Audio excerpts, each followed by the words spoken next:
Hello, y'all.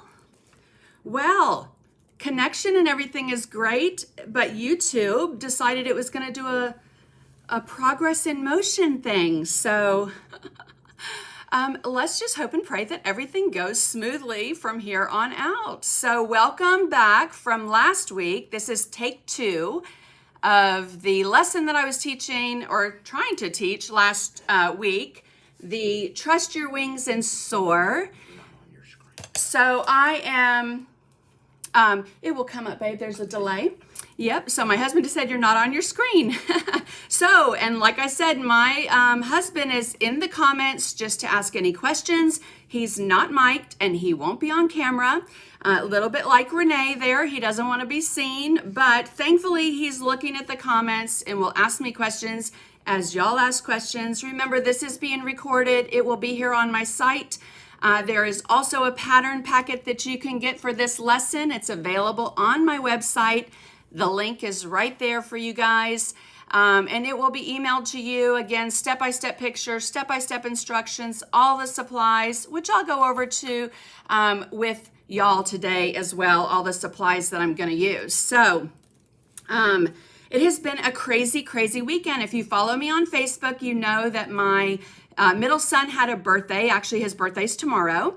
And we walked out to look at his car. His car, unfortunately, had some damage to it. And so he wanted us to look at it to see how everything looked.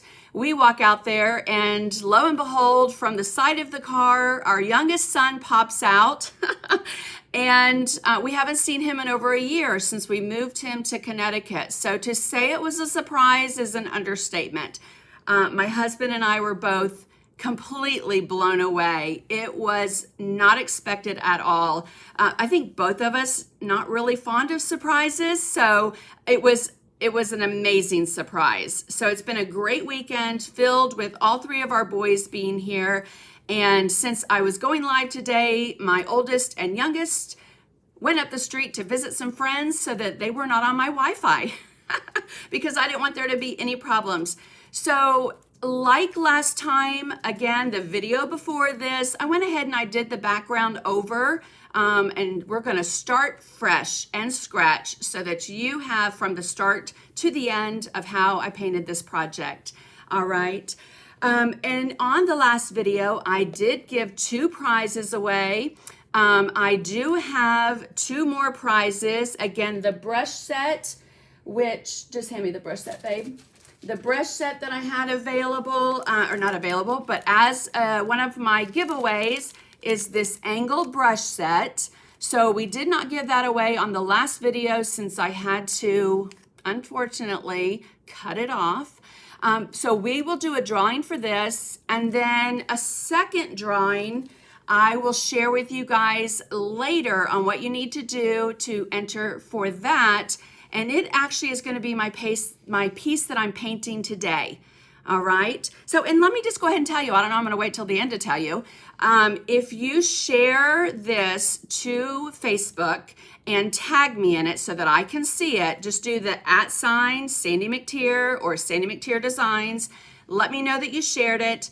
I will go through all of those names and shares, and on Wednesday of this week, I almost said next week, Wednesday this week on my Sandy McTeer Designs page and in the comments on this video, I will link the name, share the name, say the name of the winner for my original piece that I'm painting on the lesson today.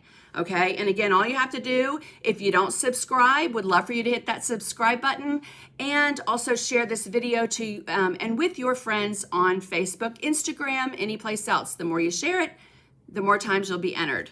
All right, so without further ado, let's get started painting. Again, any questions, ask in the comment. If you're not sure of the brush or the paint color that I'm using, not sure that I'm going to answer every single time that's asked, but I definitely will go back and answer it in the questions if someone in the comments doesn't beat me to it, okay? So let's go ahead and flip the camera right down here. So again, this is the piece, mixed media piece. I originally created this with my private membership group.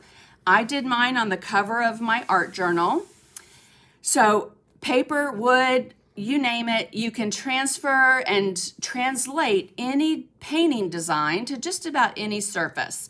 So from my journal, I went ahead and did it on a wood surface from CD Wood.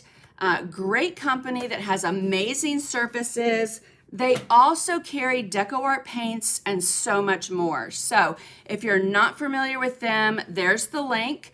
In the pattern packet, it has the number, everything for the surface that I'm using, along with all the paints and substitutions, because I know it's been a little difficult to get paint.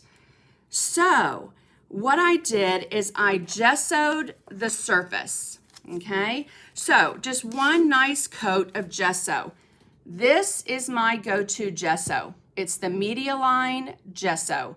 Absolutely love it by DecoArt. I like it because it's not gritty. It's nice and smooth. I can get texture if I want to, but I also can get it in the traditions. So again, cdwood.com. Also, Maureen Baker carries a wide range of DecoArt paints, Dynasty brushes, and so much more. So if you want to jot down her website, again, you can go and check and see if she has the gesso either in traditions or in the Media Line. Things are kind of coming back, so hopefully soon all of these products are going to be available. So basically all I did was I took a large brush. This is one of my favorite base coating brushes.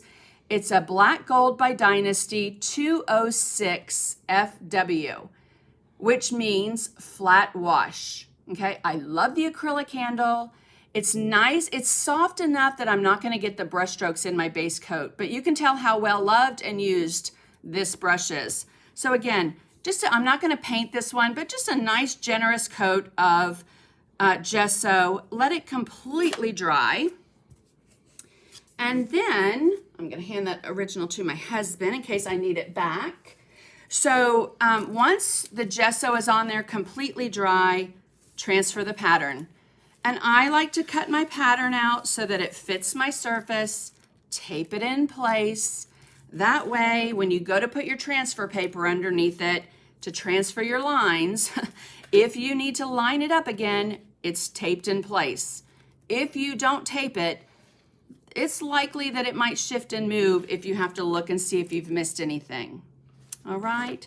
So, and this is just, this is Saral, S-A-R-A-L, transfer paper.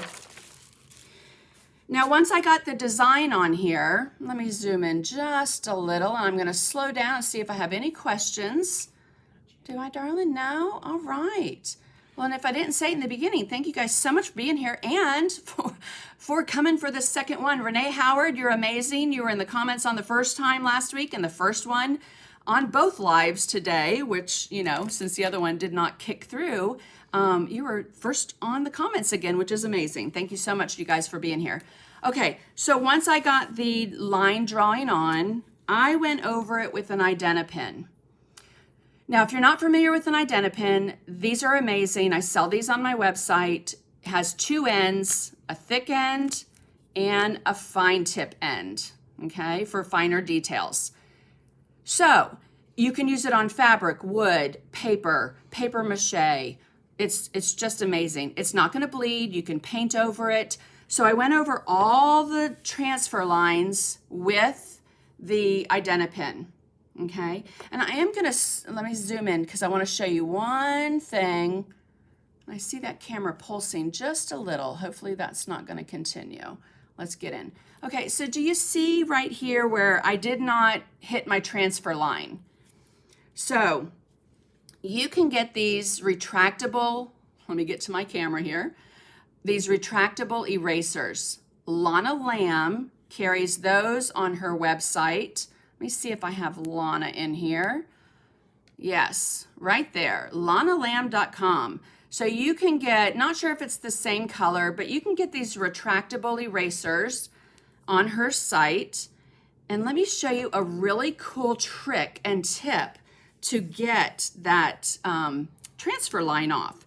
So I'm going to put a little water on my palette. I'm just going to dip the tip of that eraser into the water. And I'm going to come over here, sometimes with an eraser, depending on what graphite you use or what eraser you use, it might smear that graphite. This fail-proof method. So I'm just going over that transfer line. Again, the identipen's not going to bleed. So I can do that and know and be assured that my pen's going nowhere, but that my transfer lines are going to disappear. How awesome is that? Okay. Sometimes I don't worry about them. Sometimes I just leave them. But if you're worried and you want to, kind of get those transfer lines off and not paint over them, you definitely want to do that before you do the background. All right, so I'm going to zoom right in there, move that over. Now, even though on the last video, last week, I did the background, I'm going to go ahead and do the background for you again. So I used the DecoArt Media Misters. This is shimmer turquoise, and then I also have it in yellow. All right. Now I'm going to use these a little bit differently than spritzing them out of the top of the bottle. I also need a little mister bottle. They have these at the Dollar Tree, 2 for $1. Can't beat that. Now, to replace these colors, if you want to use an acrylic, any kind of turquoise aqua background that you like, turquoise blue, desert turquoise, peacock teal, any of those would be, Prussian blue even would be a pretty color. For your yellow, pretty straightforward. I would use bright yellow just to get that nice bright yellow color in the background. But again, I'm going to use these in the background and show you how I'm going to use them a little differently than usual. So let me come over here. And since I have this sitting right here, I want to show you another trick. So Tracy Moreau and I have a stencil line. This is called M Square, Moreau McTier. Hello. So on my website and also on Tracy Moreau's website, you can find these shape maker stencils. So all different sizes of circles, squares, variety different shapes. But let me show you the cool thing about what I did on here. I want to make sure that my circles are circular, that they are completely fitting that shape. So I will come back with my identipen, and I have the wrong one because that one has a very blunt end. You do want one that has a nice point, okay? So I try not to push on these too hard so that I keep that nice point, and I'm going to line that up, go right around that shape, perfect circle every time. All right, now let's go to this one. Find that circle.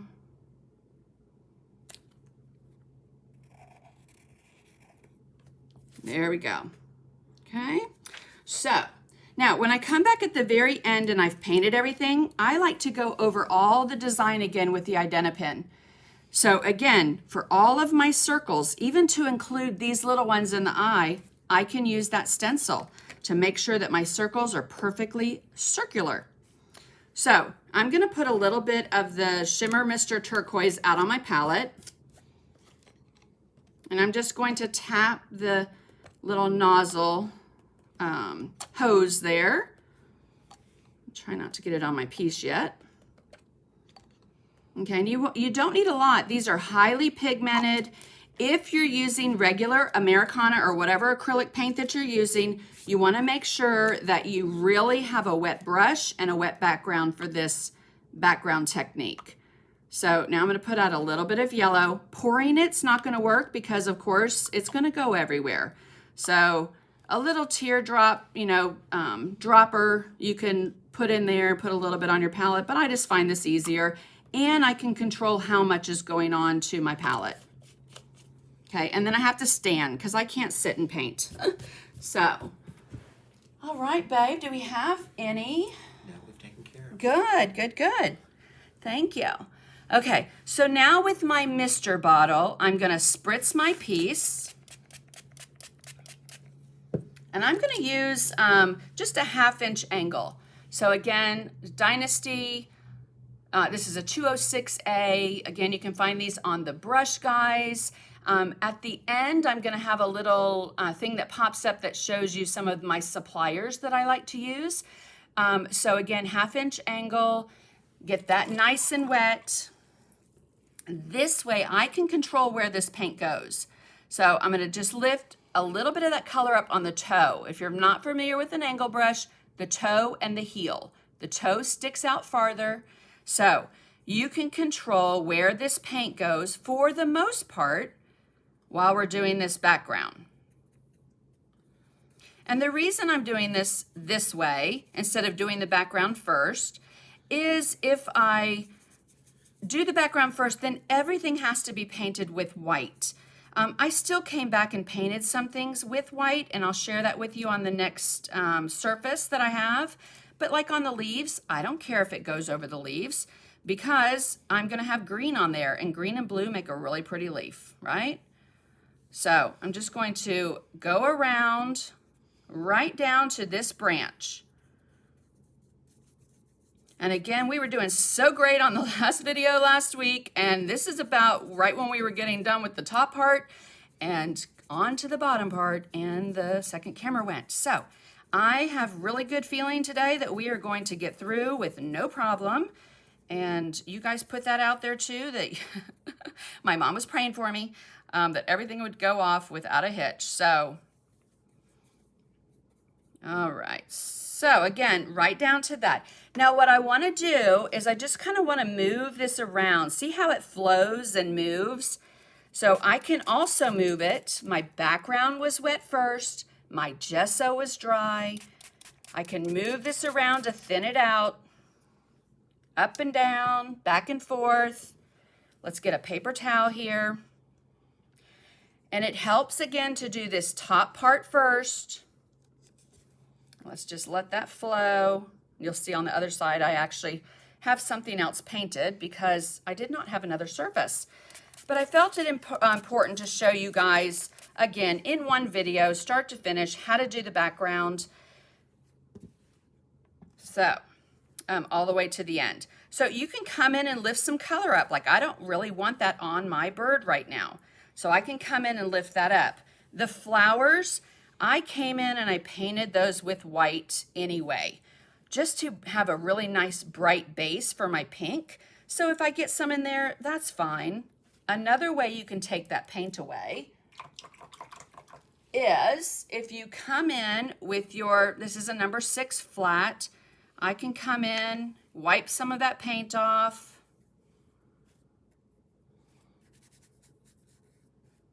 Just like that. On the areas that I don't want it. And even though I'm painting the flowers white, if I want to lift some of that color up, I certainly can. Now, while this is wet, I want to take another brush. So I'm going to come in with like a number, I'll just use that 1/2 inch angle. Again, come in and lift some of that yellow up on the toe. And I'm just going to tap it around. Now, because this isn't exact and precise, and the color is very fluid, depending on where you put it, you might get a different look to your background. And I think that's one of the great things about mixed media. It's all different. Okay, and again, I will put my paper towel here, again, to kind of help that move. Now, blue and yellow, as we know, makes green. So I'm going to have a really nice, pretty blue and yellow and green background. Again, I'm just going to let that flow right down. And once you get it to how you like it, lay it flat and dry it. But if you want some more color, like I know I want some more blue, I'm going to go ahead and pop in a little bit more blue and let that flow and move. Now, while this is doing that and flowing and moving, let me tell you something else. All of my MDF and wood pieces, I seal them first before I paint them with gesso. So I know that would have been helpful to tell you before I started. Down here, I'm just going to move that around with my finger. But I seal every wood surface that I paint with the DecoArt multi-purpose sealer, because you see how much fluid I have on here, how much water, how much paint. I don't want this to warp or to have that grain, whether wood or MDF, lift and create too much texture. So again, having that sealed first, completely dried, and then gessoing it, I've got a pretty good coverage on this surface. All right. Now, I'm not going to dry that just yet. I'm going to come right down to here on the bottom half, do the same thing. But on my other one, on my original, I came in and I dried this entire top part before coming down and doing the bottom, okay? And I'm gonna go ahead and let that dry just a little as I lift the color off of some of these areas. Again, I'm just using a damp brush, wiping it off, picking up that color.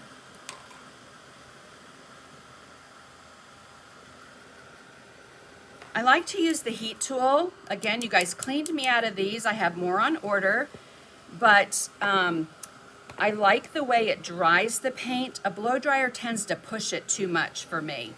So I like this heat tool. Remember, my words are gonna be here at the end, so if you've got some space, it's okay.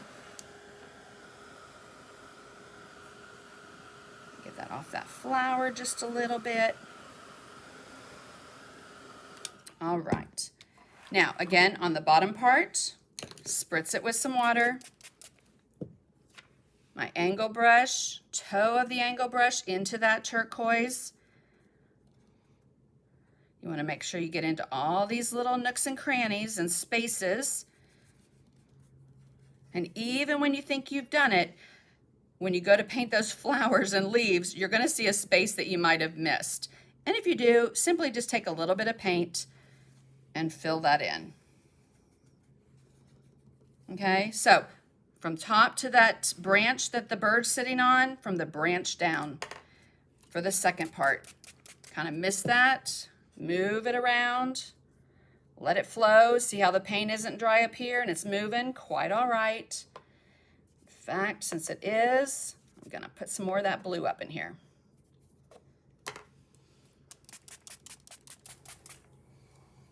Okay, once again, you get it how you like it, you're gonna lay it flat. And you wanna avoid things like this. See how that's just kind of stopped? So I don't want there to be any straight lines in my background. So I'm gonna move it back and forth, left and right. I love the drippy drip look, and if you have that, great. All right. So I'm going to just take my brush, wipe that off on these areas that I want to be a little bit more white.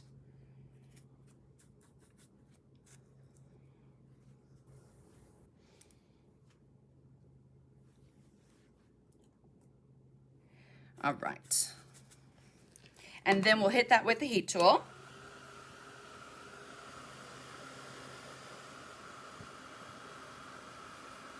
So it's a lot less messy doing this way instead of spritzing. Spritzing, it would kind of go everywhere.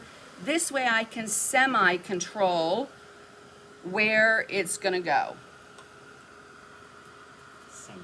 Yes? Peg has a question. If using mixed media paper for this, would you gesso both sides? Yes, great question, Peg.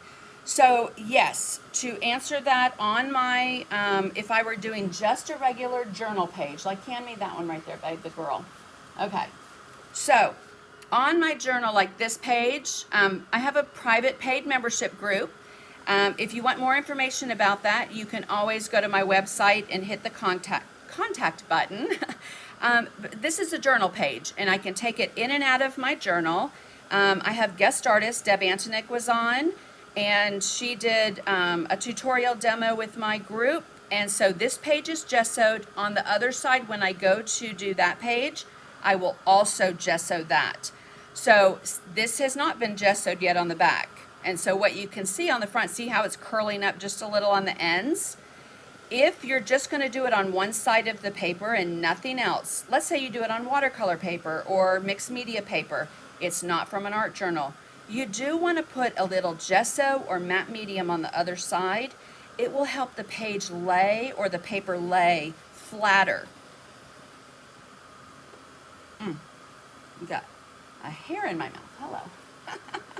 All right, so we're just going to let this continue to dry. I'm not going to dry all of it because I already have a piece that's completely dry. I just don't want this to go all over my carpet when I set it aside. Thank you guys so much for sharing and tagging. Hi, Jackie. So glad you found me.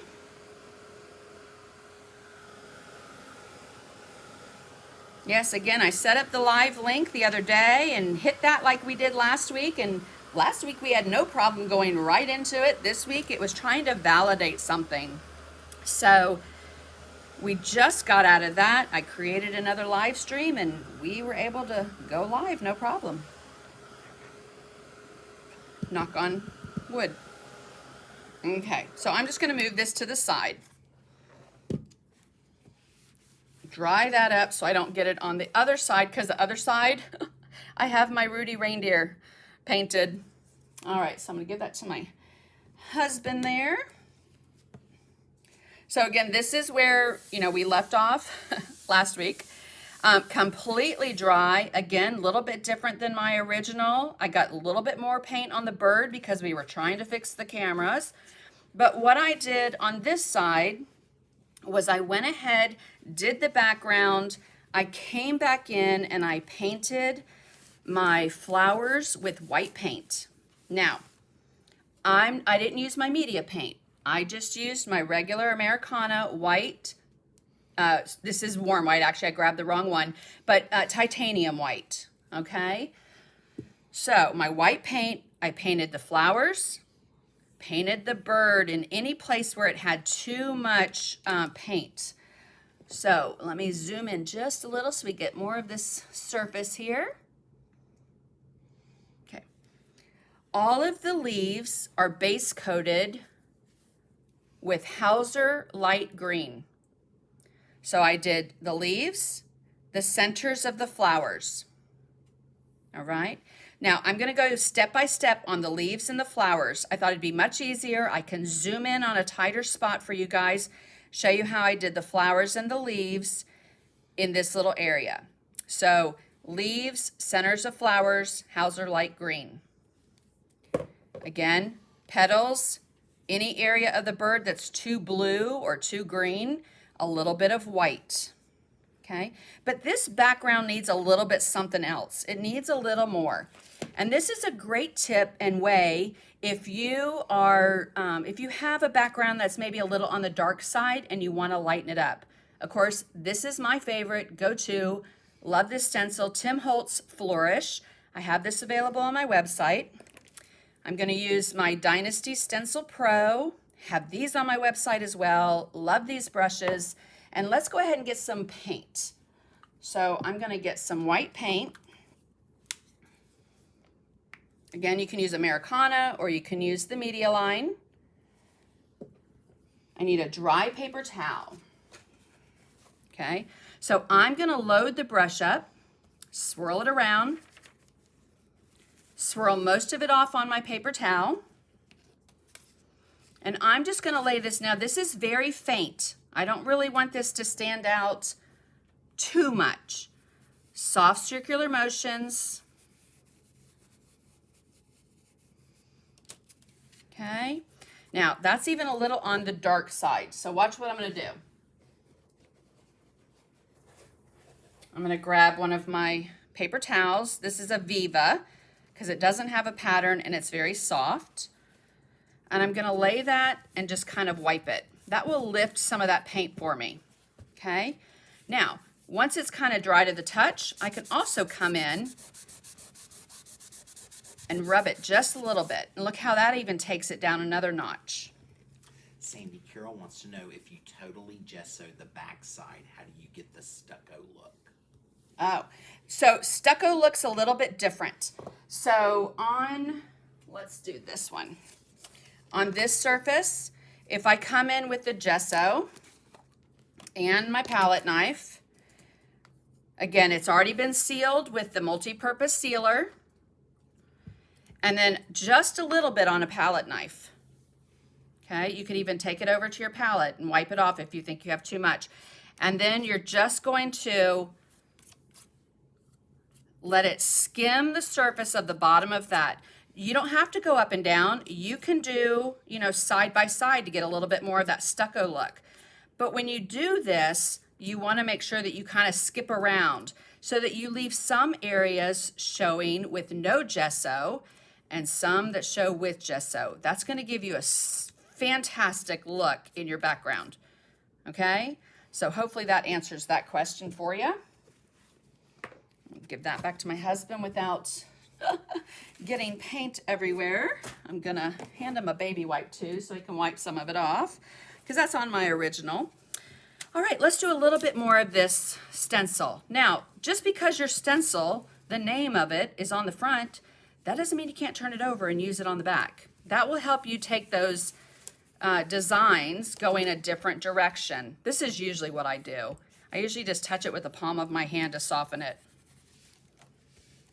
Okay, and I just did this again here and there, but not everywhere. It helps to soften and give a little bit of design in that background, a little interest. It's hard not to go overboard with this stencil because it's absolutely gorgeous. And see how I'm just moving it here and there. It does not have to be exactly in the same place as my original. In fact, you can barely see what's on my original because it's so faint.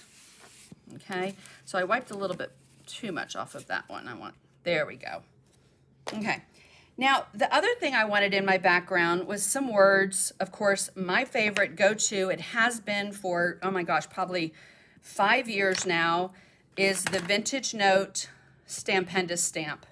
Use it all the time. Have all these stamps on my website as well, but I'm going to go ahead and ink this one up. You can use it on a block, but I just typically take this one and lay it in place. And I'll show you when we do the little postage stamp how to lay it on a block. Now, what I want to do is I want to get a scrap piece of paper. I would typically not do this on my surface, but I want to get some of that ink off, okay? And then I can come in and just randomly here and there, I'm not touching the whole stamp. In fact, let me kind of hold it up and show you. I can lift this up, have a rod in my finger, so that's a little tricky, but I can lift it up for just like the middle section. You can always take some Post-it notes and block things off, but see, I have just enough ink that I can come in and get a little bit of this script without having too much ink in the background. Sandy, Cheryl wants to know how you wash your stencils. How do I wash my stencils? Great question. When I do wash them, I wash them with hand sanitizer. So let me get this. Where's that one? Right here. I use hand sanitizer, and I typically will wash my brush and my stencil at the same time. So I like to have these little, you know, pumps of hand sanitizer, which I think all of us probably have a lot of right now. And let me close this gesso because it will dry out. And then I will just come in, wash that stencil, soft circular motions. If there's a lot of detail and intricacies with that design, you want to be careful. All right, so, and then I'll do that, flip it over. And like I said just a second ago, when I wash them, I don't wash them all the time.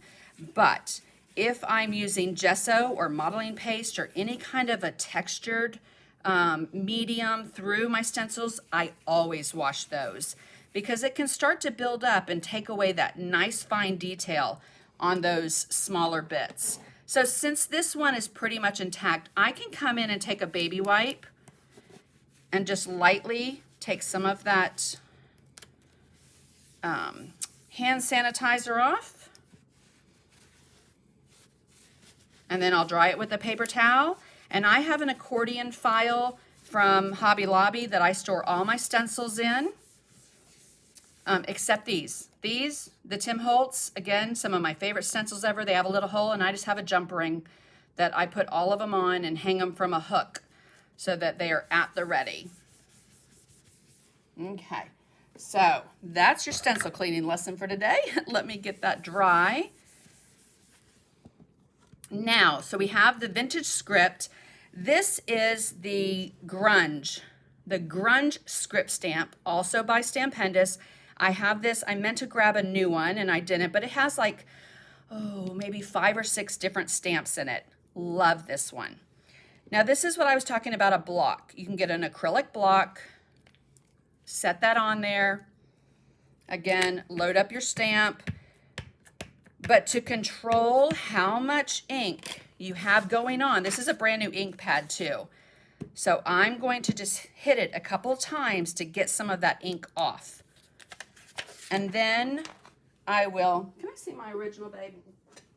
I'm gonna get my original just to kind of see. It doesn't have to be exact, but I do want to see maybe some places I put it. So I know there,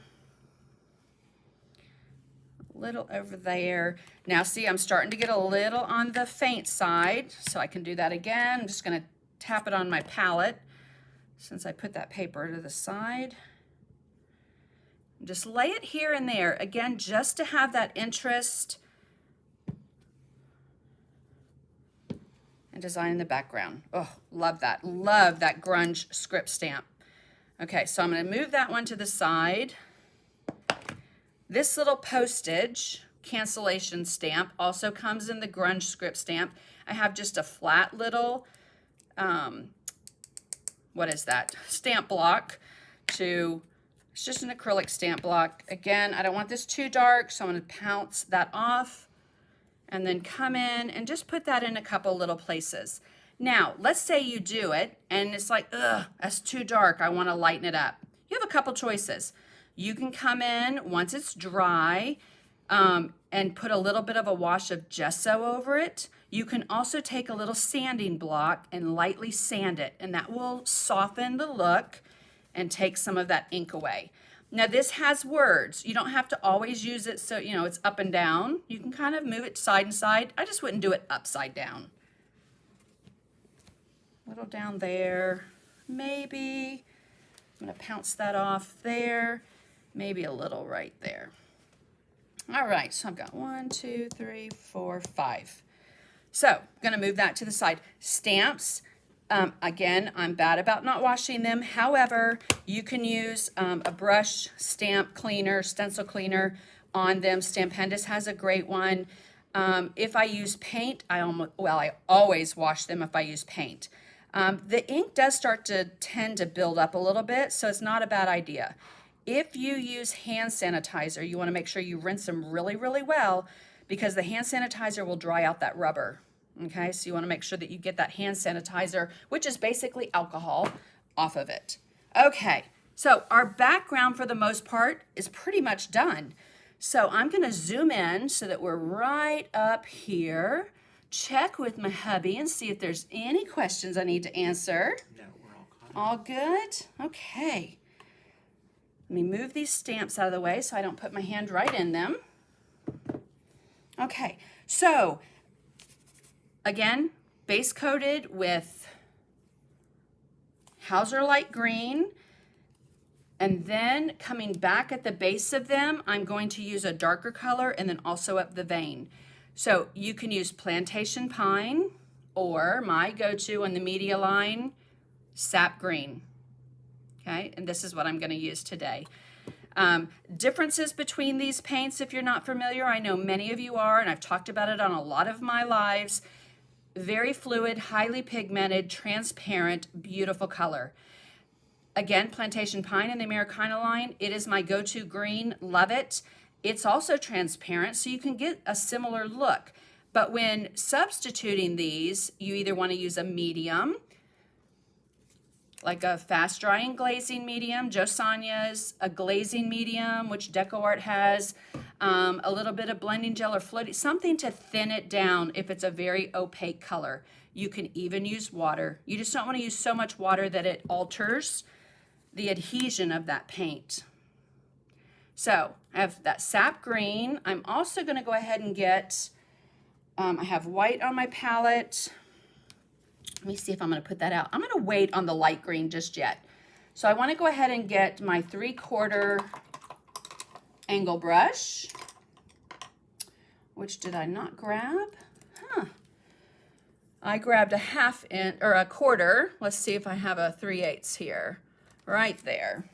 Do I have one? You guys should see the hundreds of brushes I have on my on my workstation here. Okay, and I'm going to scooch this over so that you can see my palette as well and how I'm loading this brush. So I'm going to get it wet.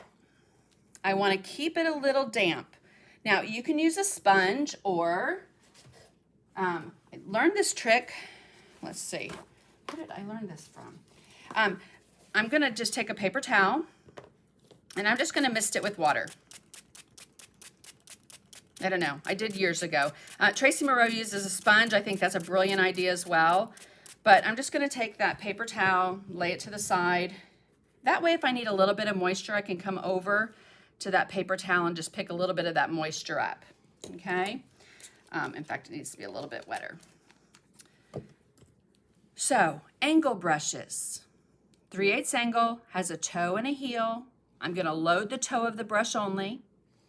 And I'm going to assembly line these. So I'm going to pick up that sap green on the toe only, work it in, kind of walk that out. You can see I have a little moisture in that brush because it's beating up on that gray palette paper. And I'm going to just think about like a U shape. So I'm going to do basically a U on these leaves. If you go outside, just push it right back in. That gessoed background will help let you move that paint for a little while. Okay, so again, just think of a U or a C stroke. I'm just going to do the base of each of these leaves. So you can do the bottom side as well and the base of that leaf. But I will come back and show you how I did the sides. Right now I'm just concentrating on that base of the leaf. See, I haven't had to get any more moisture. I haven't had to dip back into my paint because my little runway right here has enough paint and enough moisture on it. But if I did, I would come back and pick up just a little bit of water from my paper towel, a little more paint.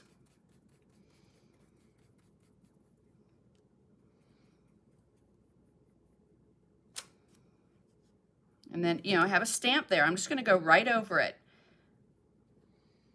I like when things layer, like that stamp right over that leaf.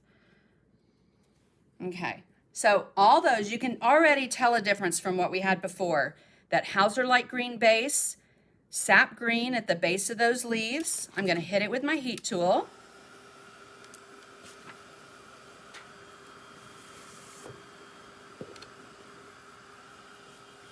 Okay. So wow, we've already done our background, stenciling, stamping, working on these leaves.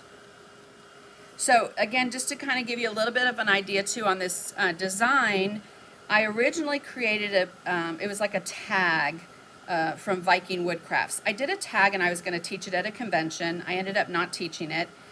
And I redrew the bird and created a rubber stamp. So I do have a rubber stamp that's very similar to this bird. And then again, with my membership group, I wanted something on the cover of my art journal. And I just thought this design was perfect. So repurposed it. And then after I did my art journal, loved it so much, decided it needed to be on a surface of its own and came up with the pattern packet for it. So again, I'm going to load the toe of that brush up. Now, you want to know which side of your leaf is your highlight side and your shaded side or darker side. So like on this leaf, I think that's pretty straightforward. That's going to be my brighter and my darker. So what I'm going to do with this sap green is if I need to go along this edge that's on the darker side of that leaf, I'm going to put some of that sap green on that side of the leaf. And kind of working in sections and drying in between will help keep that paint from getting everywhere. All right, so if you're trying to be really strategic on where you put it, don't be afraid to do it in little sections like I'm showing you. Okay, so that's going to be my highlighted side. I'm going to put just a little bit. This one could be either because, again, you know, if the light's hitting that side, so just pick which one. I think I'm going to go ahead and put a little bit of that dark on this corner, but very little. Okay, and again, I'll dry that. Take a sip of water because my studio lights are hot, hot, hot. Oh, Linda Morgan, awesome. Thank you. Thank you, Isabel. So glad you're here. Again, I know I say it all the time, but it just blows me away that so many people from different countries are able to join in. Absolutely love that. All right, a little bit more sap green on that toe. Now what I want to do is that center vein. You can just do the black line with the Identipen, or you can come in and I'm going to float this color on the highlighted side on the center of that leaf. Okay? And I say the highlighted side because this side's going to have the brighter spot. On the highlighted side of that center vein that I put in, I'm going to float this sap green right on.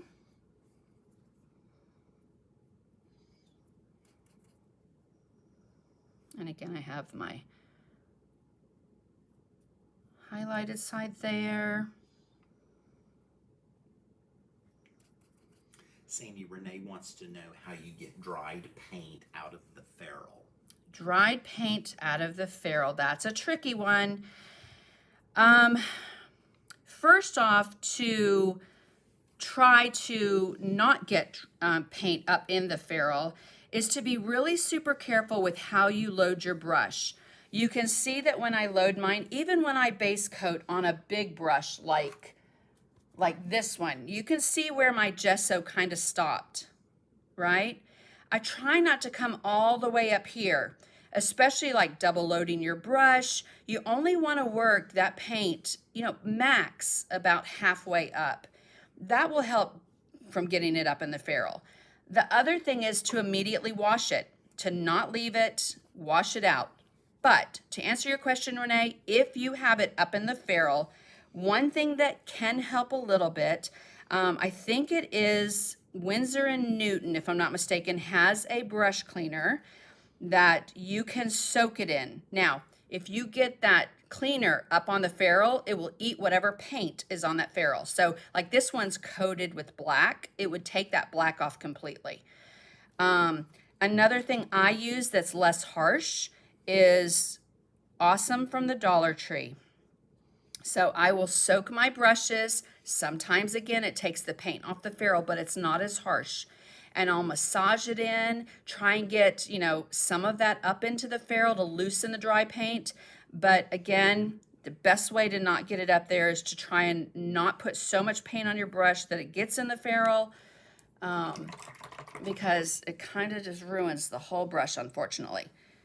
Okay, so we have our center vein in. I'm going to go ahead and give that a little bit of a dry. And I could do the center of the flower, but I'm going to do all the leaf first and then come back and just concentrate on the flowers. I do see a spot where I got a little bit of that green, which really doesn't bother me. Oops, doesn't bother me too much. I have my fans going because it's a little hot in my studio. Hopefully you can't hear those. Okay, so just to get a little bit of that white on there. Now, my go-to usually in the media line for my light green color is green gold. I'm going to show you how you can use that later to brighten up and make it look really pretty. However, for these, I wanted to use a brighter green. So sour apple, oh, gorgeous color. If you're using the media line, you could even use like the yellow green light with a little bit of yellow, because look at the difference. This is a heavily like yellow green. Really, really pretty. So sour apple, and you see how I'm intermixing them. And that's quite all right. They're both acrylic based, water based, you know, it's not a problem to mix these together. But for my first little go around, I'm gonna go back to my base color.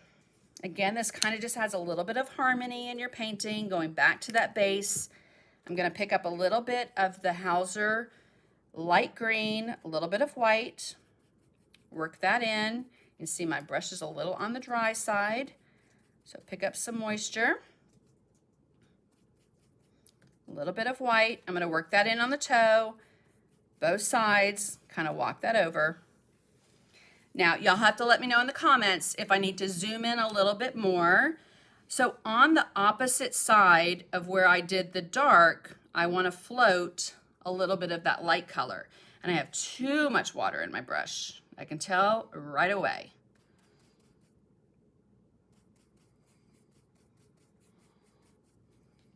Okay, so I'm going to float that. I usually take the heel, and then sometimes I forget and it gets everywhere. Now I know that might seem a little on the light side. You can just touch it with your finger if you feel like it is. Add a little bit more of that Hauser light green. So kind of float that in on the opposite side of where you floated that dark on the stem. Okay, so again, kind of float that down. I need to turn my piece.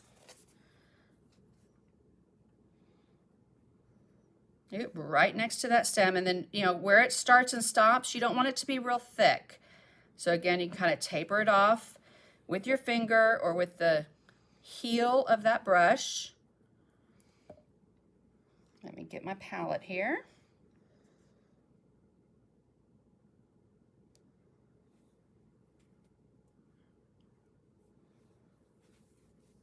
Okay, so have that down each stem on the opposite side of where I had the dark, right? Now, with that same color, I'm going to come back and I'm going to float this color right along the top edge of that leaf. And again, just kind of soften it where it tapers off.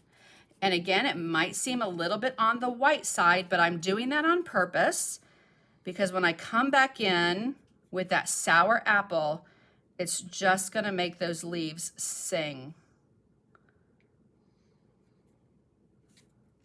Okay. Linda Morgan wants you to know your fans are watching you. Oh, Linda Morgan, thank you so much. I thought you were gonna say my fans were too loud.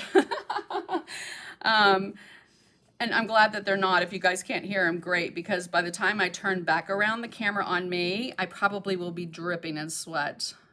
So I live in middle Georgia. If you're not familiar with the state of Georgia, I'm like smack dab in the middle of the state, hour and a half south of the Atlanta airport near Macon, Georgia. And of course, it is hot and humid, and I love that kind of weather. But not real humid. And today is humid. We've had some rain lately. Okay, so again, right on that, and I try and get the heel to kind of block off that little. I don't want to go all the way down to the base where we put in that dark. If you get it on and you have too much, wipe off your brush, take that and just kind of soften it out. You can also come in, like I'm gonna do on my flowers. You can use a mop brush, a medium soft flat, the IPC, which stands for ink, pastel, chalk. It's a Dynasty brush. This is the medium size, but you can come in and just kind of soften that. I either do that or use a mop brush. Again, a little Hauser light green, a little bit of white. Come in. If you need to go down a size on your angle brush, you can go down to 1/4 inch. Again, you don't want to leave any kind of a harsh line. You want it just to nicely blend right into that leaf color. So I'm using this rather thin. Let's turn that. I'm going to go right over that stamp. It's in the way.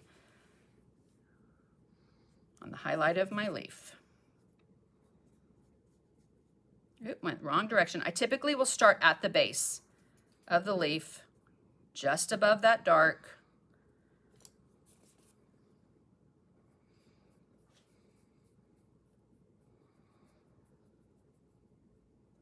Okay, so just to remind you guys that I do have my brushes to give away, these 3-piece angle brush set that I did not get to give away on the last lesson because we were cut off. And then also the piece I'm painting right now, if you share this, you don't have to do it right now, but after the lesson, you can share it to your Facebook and then tag me. You can share it to Instagram and tag me. And on Wednesday, mid-morning, I will post a winner in the comments here and also on my Sandy McTeer Designs Facebook page, the winner of this piece. You can live in South Africa, Canada, Colombia, United States. I will ship it to whoever wins. Okay, and we'll just use random generator and put in names. All right, so there I have my highlighted side of my leaves. I'm going to go ahead and give that a little dry. Oh, doing good. Oh, Bonnie Duncan, yes, Stone Mountain's awesome, isn't it? My husband. I didn't go last time he took the boys when they were younger, but it's been years. All right. Again, doesn't take long, and you do if you use a heat tool or an embossing tool. If you have one of these, it works. All right. It will make your surface hot. So you just want to make sure it cools down before you put paint. It will suck it right out of your brush. So I just let that cool down just a little. Now I'm going to take some of the sour apple. Oh, it's just such a pretty color. I also am going to take some green gold just to show you the difference. If you have Irish moss, margarita in the Deco Art line, those will be just as pretty if you don't have that sour apple. Okay, so again, using the 3/8 angle brush, I'm going to load the toe only with that sour apple. And I'm going to brush that right over, wipe off my brush, kind of soften it, and I probably will even just take my little brush, lightly tap it, but look how bright and pretty that is. You get a yellow tone, and I love that because that yellow brings that yellow from the background right into those leaves. So again, I'll do these with the sour apple, and then I'll show you one or two with the green gold. Again, you get a really pretty look because it does have a yellow base to it. Again, I'm just going to soften that.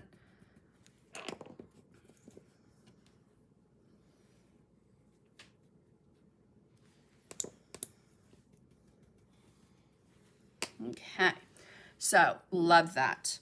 I'm going to rinse out my brush. Now this time I'm going to pick up on the toe a little bit of the green gold, the media line green gold. Work that into the toe of the brush. This has a little bit more of an olivey green to it. That's real technical, right? But it does have a little bit more of a olive green look to it. But again, putting that highlight on with a little bit more white and then coming and doing a wash of this color. And I say wash because my brush is a little wet and this paint's very transparent. Sancharian wants to know if citrus green would work. Yep, citron green. I think you're asking, oh, is it citron or citrus? Citrus green would work, but citron green will work as well. This is another one of my go-to. In fact, I typically will trade out these two for one another, but I wanted to add a punch of just a really pretty bright green to these leaves. Now, you can pick and choose whatever color you'd like. If you want it to be a little bit more on that yellow side, again, you can put a little bit of plantation pine yellow, mix it together, touch of white. That'll give you a pretty candy apple green color, or just use the media green gold. And then this has the sour apple. See the difference? And again, I didn't want it this yellow, but I wanted that green with a punch of yellow. and saying Diane liked and shared, but she's not sure how to tag you. Okay, so on Facebook, if you guys don't know this, let me share that with you. If you, and sometimes Facebook is funny, it won't do it. So sometimes I have to go back in. But if you start to do your thing and you do the little at sign, that little at symbol, what is that? Ampersand. That little ampersand, and then start typing my name. If we are friends on Facebook, it should pop up. Even if we're not friends on Facebook, I think it should pop up and highlight my name. If not, just send me a message and let me know. And I will make sure to come over and like it and make sure that you are entered to win. Okay, now I do want to come back with some sour apple. And I'm just going to go right over that green gold. Now look how pretty that is. Again, just another layer.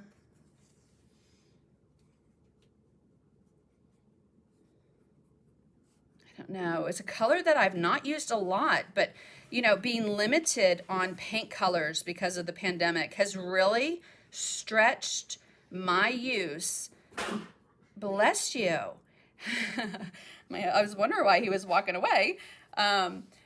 Look how pretty that is. Oh my gosh. Maybe I should have done that originally. So a little bit of that citron. I got that word stuck in my head now. The green gold with that sour apple over it. Just a really pretty color. All right. But the pandemic, you know, and the lack of some colors being made really made me stretch and use colors that have been in the DecoArt line that maybe I never would have thought about. And that excites me. I don't know about you guys, but I know it's been a little on the frustrating side, but at the same time, so much good has come out of, for me and my work, to look at different colors and not be stuck on the same ones. Okay, so basically, there are my leaves until I'm going to dry this off. Sam Carroll wants to know if the IPC brush is available on your website. I don't carry the IPC, Carol. I can order them, but if you go to, there are a couple places you can get brushes, but let me pull up here and see if I have. I don't. The brushguys.com, and if you put in all lowercase, so I'll have my husband type that in the comments. So the brushguys.com and promo code SANDYMC, all small. Sandy MC. If you put that in on the Brush Guys, you'll get an additional discount, okay? If you can't find them there, let me give you a couple other options. You can get them from marine-baker.com. Again, DecoArt paint, Dynasty brushes, so much more. Such a talented, fantastic lady, and she's a DecoArt distributor. Also, let's get Marines off there, jillybean.net. Dynasty brushes, more. She doesn't carry paint that I know of, but she has probably just about every Dynasty brush you could think of. Now, for my Canadian friends, you can order them from the Brush Guys. They do ship pretty quickly, but Deb Antonick in Canada also carries the IPC line, some of the brushes on her website, and other Dynasty brushes as well. All right, just to give you guys a few options. If you missed any of those, you can go back and watch and make sure that you write those down. Okay, so my leaves are done and dry as far as just the green, the dark, the highlight. And let me tell you too, if you do the highlight and you're like, I kind of messed up some of my dark, simply come back and put it in. Not the end of the world. But what I want to do now is I want to come in. You can do this with pink. You can do it with purple. I'm going to do it with what I'm painting my leaves with, which is quinacridone magenta. Love, love, love. For the flowers, when we get into, I'm going to use this color, but I'll give you the Americana substitute. For your leaves, to put that on, you could use alizarin crimson, some berry cobbler. Probably a little bit of alizarin crimson would work better because it will deepen it. So I'm just going to put a little bit of the pink out on my palette. We're going to be using that on the flower in a minute anyway. Now you can use the same brush, you can use a flat brush, whatever you want. I'm just, again, going to use this angle brush since I have it handy. And I want to take a little bit of that moisture out. A little tiny touch. This paint goes such a long way. In fact, when it's available again, you guys, don't let the sticker price shock you. It goes such a long way because it's highly pigmented. All right, so I'm just going to put a little bit of that on my corner of my brush, the toe of my brush, but see how intense it is? So I want to add, after I blend it, I'm going to add a little water. Come over on my palette, work that in, because I don't want it to be nice and dark. I just want a tint of this color, a little tint of that color on these leaves. So I'm going to do it on that darker side, but you can also bring a little bit up on that lighter, because when that color and the light green mix, oh, it's magical. Okay, but look how that just transforms that leaf. Just that slight tint of color. Okay, so again, just a little bit. Have a little bit more moisture in my brush. You can always add more. If you add too much, got to get in there and get some of that off. Because again, it's just a subtle little tint right up underneath here. You can do it on that dark side. And then again, maybe right up underneath the leaf. Sam, what color is that again? This is quinacridone magenta. Unless you're using another acrylic, you can use alizarin crimson, berry cobbler. I would say I'd go with alizarin crimson because that's going to give you a nice, rich, reddish tone and tint. And alizarin crimson is going to be transparent, so you're going to get that nice little wash. Okay, hopefully I'm still on camera there. And now, see, just like I did in the beginning where I did that little U stroke, I'm just kind of washing that in, right in that area. Not too much. But, oh, just the depth I think that gives those leaves and takes them like to the next level. All right, so our leaves are done. Let's talk about our branches real quick, since I did not talk about those in the beginning. Asphaltum. So that's the only thing I used to base coat the stems and branches is with asphaltum. Hello, say that fast 10 times. A little bit of asphaltum and some Payne's Gray. So if you have Payne's Gray in the media line, I know it's probably one of the hardest colors to get right now. You can use Payne's Gray in the Americana line. Soft black will work. I want to hold this up for you and show you. All right, a little bit more on the blue side than the nice, rich, dark, transparent Payne's Gray in the media line. But again, will still work. Lamp black, probably a little too harsh. So I would go with a soft black, or maybe even Payne's Gray with a touch of black. All right, so asphaltum to paint my branches and stems, and I just use a small flat brush. This is a number 4. You can use number 5, number 6, whatever fits in the space. We're going to take care of these before we do the flowers. 1 or 2 coats, completely up to you. These are just very subtle. There's not a lot to them. I didn't want to make them very pronounced, but of course wanted to make them look like they are branches and twigs. So asphaltum, we'll dry that.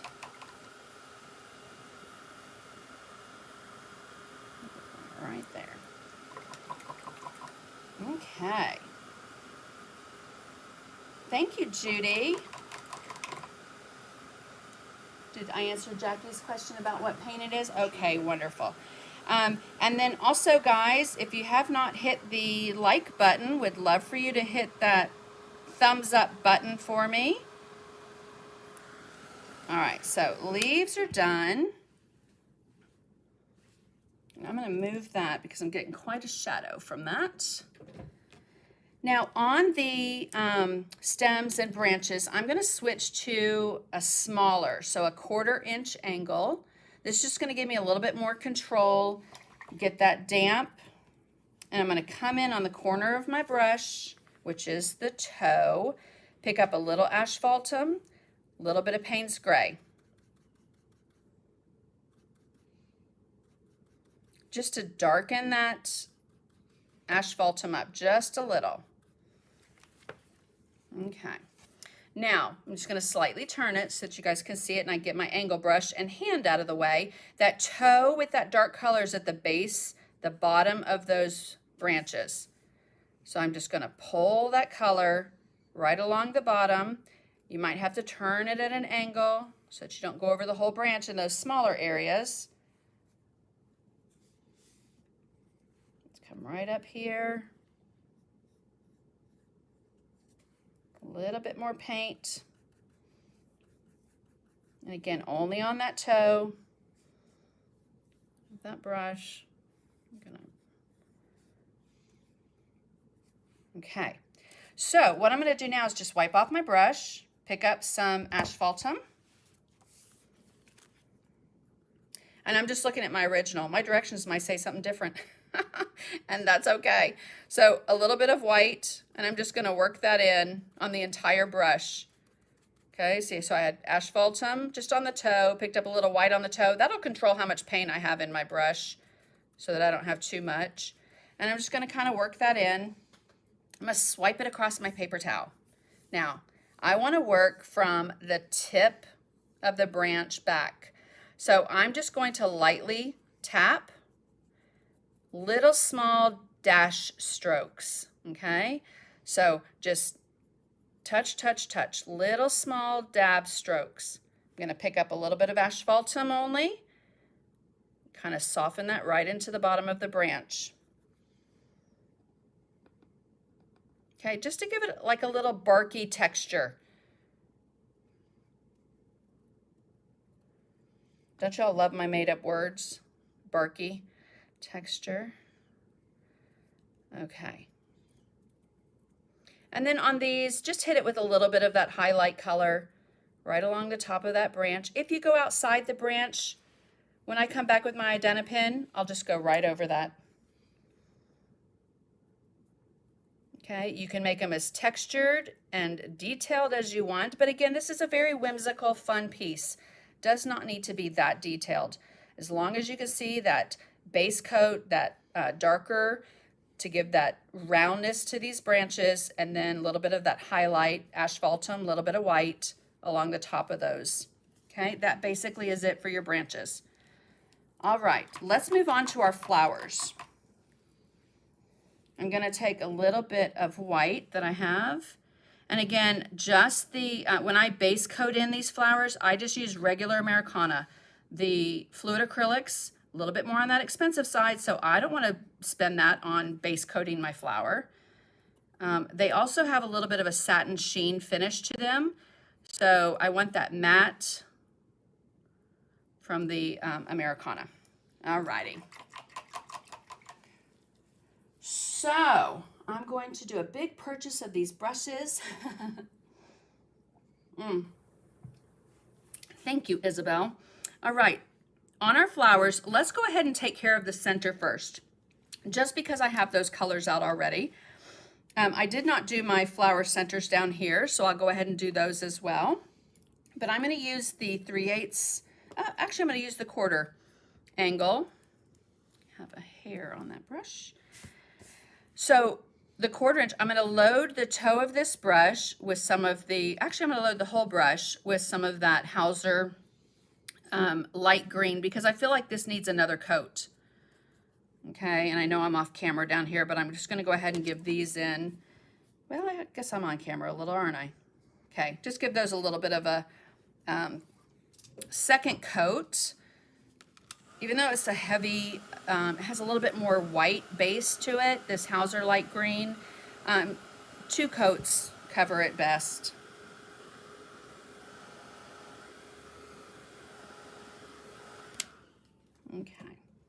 Sam, and Brenda wants to know where she can get Identapens. Identapens, you can get them right there. I have them on my website. You can also get them from Dick Blick, Hobby Lobby, Amazon, a lot of different places. But again, I do have them on my website. Okay. And let me tell you guys real quick too, on my website charges by the item. Unfortunately, there's nothing I can do to change that. If you put in your order and you have 10 items and your shipping looks like it's going to be $27, all you have to do is email me at sandymctierdesigns@aol.com or go to my website and hit the contact button. You can email me and I will invoice you the exact total plus the correct shipping cost, all right? I know that can be a little crazy sometimes, especially if you click the international order shipping instead of US shipping. That makes it even more. So don't ever hesitate to email me if you'd like to order that way. Okay, so again, the toe of that brush has the sap green.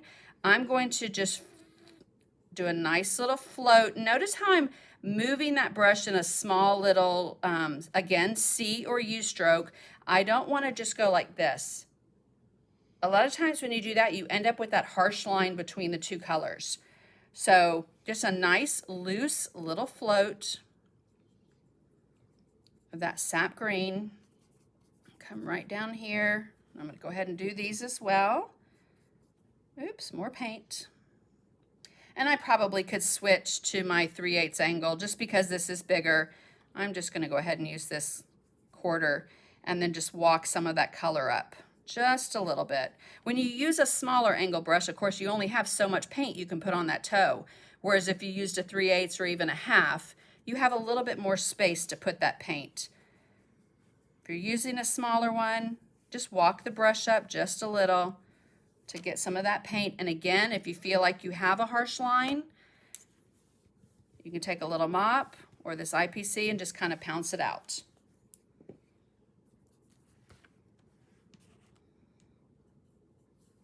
And again, a little bit on here. Alrighty. So let's rinse that out. Doesn't that just make that flower center pop? Love that. So we're going to come back up to this flower center. I think that bottom's probably pretty dry. I'm going to do the same thing I did with the leaves. I'm going to pick up some of that Hauser light green, a little bit of white. And a little bit more of that white because I want it to be, again, on that lighter, wider side so that when I put the sour apple over it, it sings. Okay. So again, I'm just going to float that in very dry brush. See how that's just kind of not moving? So I added a little bit of moisture into it. Get that nice bright. Got a little flake of something in there. And again, if you're using a small angle brush, instead of switching like I should do, I'm just going to step that paint down, walk it down just a little bit. And then a little bit over here.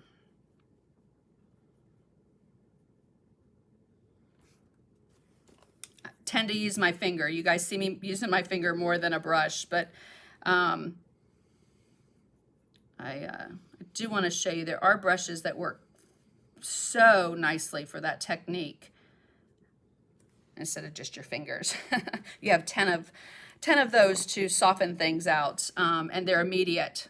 So it's what I typically will do.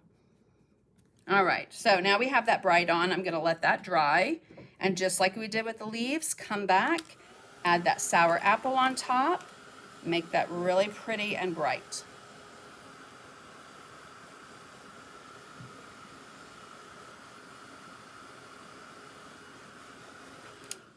Okay.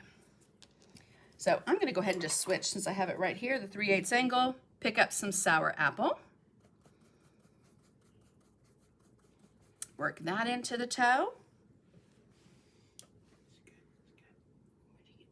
Thank you, Anita. I love the colors too. I love these colors together.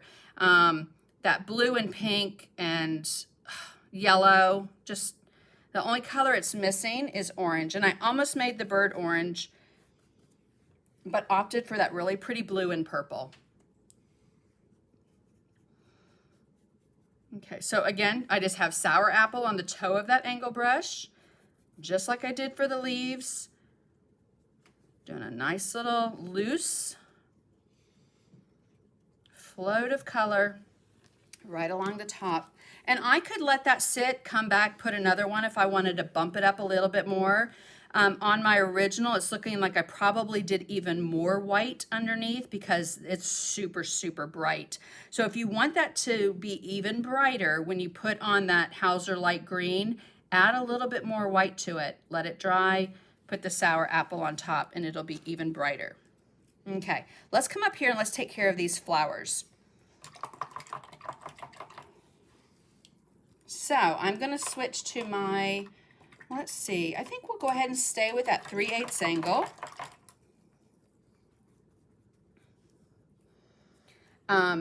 So 3/8 angle on the toe of the brush. Again, if you're using the fluid acrylics, I'm using the quinacridone magenta. You can also use berry cobbler with a little bit of alizarin crimson. If you want them to be a little bit more on the pink side, maybe some royal fuchsia or magenta. Mine have, you know, kind of a richer, deeper color, but I do want to show you a really cool technique that you can do, and also to give you an idea of how these colors in the media line really intensify paint. So that a piece that you've already done even. So I'm going to bring this up just a little so you can see, and I'm going to load on the toe of the brush a little bit of berry cobbler. Okay, so right at the base of these petals, I'm going to very loosely float on that berry cobbler. Before it dries, I'm going to take my brush out of my mouth so you can hear me, that IPC, and I'm just going to lightly tap right where it ends and meets that white. See how that just softens it out? Okay, so again, a little bit of that berry cobbler. Work that in right at the base, soften that look. So this is pretty, right? And if you only have the Americana, you can do berry cobbler or magenta and then come back with alizarin crimson and intensify the color. And I just went right over that whole thing there. Come back and soften that look. Okay, so see, very pretty. What I want you to notice down here, see how intense that color is? Again, it's because it's that quinacridone magenta. So a little bit of a softer look, a much brighter, intense, in your face, beautiful pink. So now what I'll do is, I'm just gonna fan that because it's almost dry. I'm gonna come back with a little bit of that quinacridone magenta and show you how that color just bumps up many, many notches, okay? So that quinacridone magenta. If you get a little on the tip of the petals, don't worry about it because we're going to come back with some white.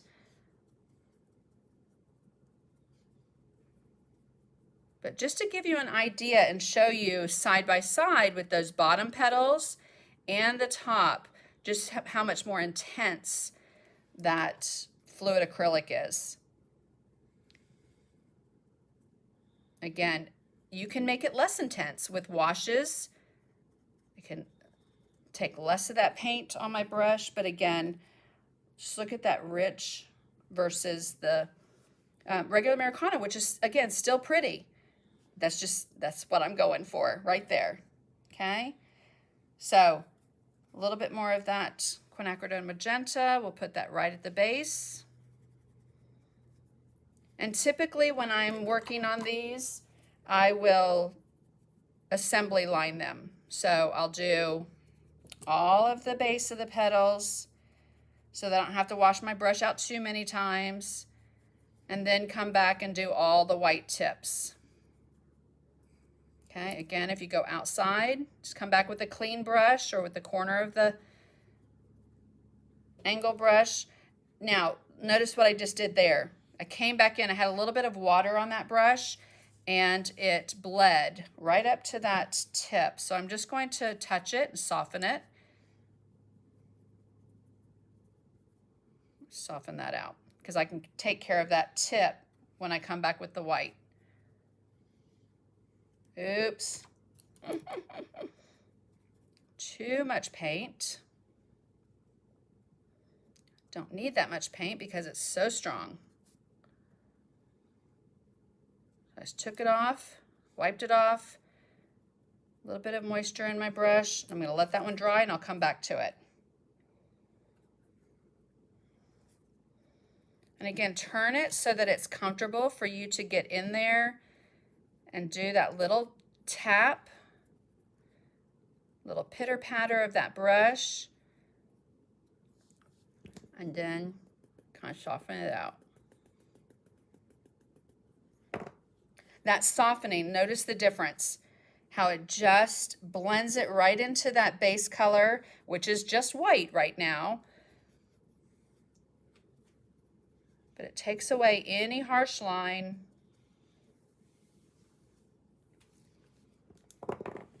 Oops.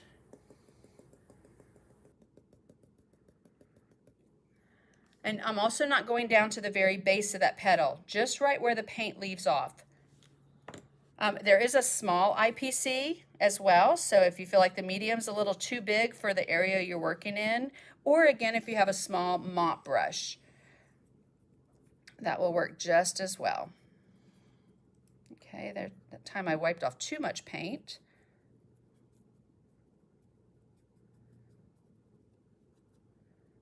Okay, you guys are awfully quiet with the questions. Hopefully you're just mesmerized and enjoying the lesson. I thought I'd have my husband talking more. He's probably happy, aren't you?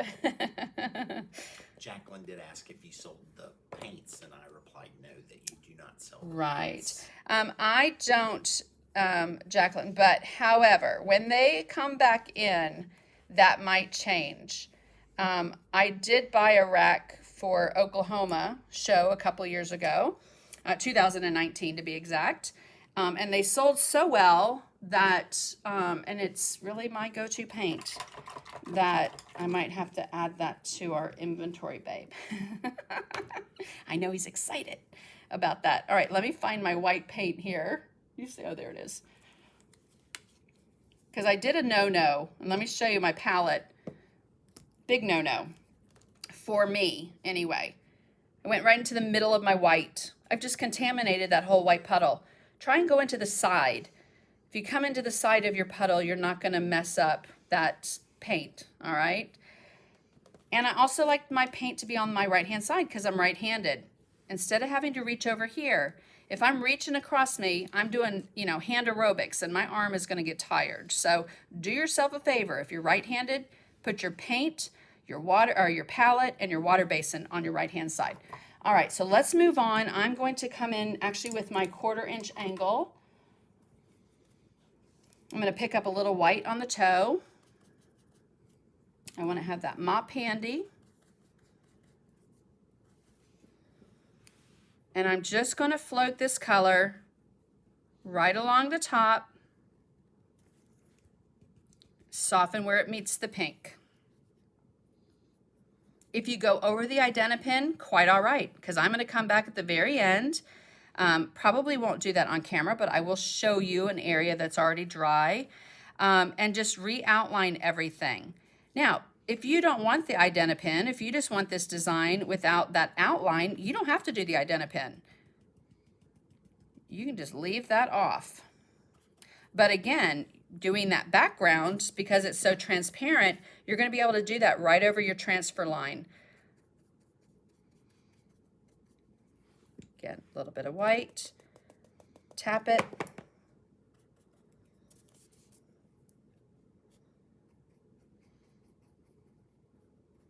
This is where you can come in and fix up anything, like I have a little bit of pink here at the top. That white's going to take care of that.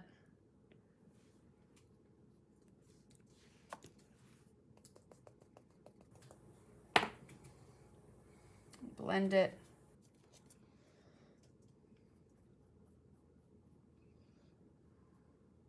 Okay, if your white's really transparent, you can always come back in and do a second little layer.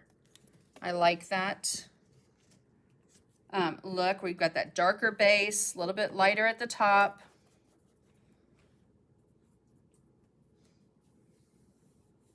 I have a little moisture in my brush so that that paint will move. Okay, guys, so we have about 52 of you watching. I'd love for you to hit that thumbs up button if you could. I know sometimes on an iPad or a phone might be different than looking at a computer.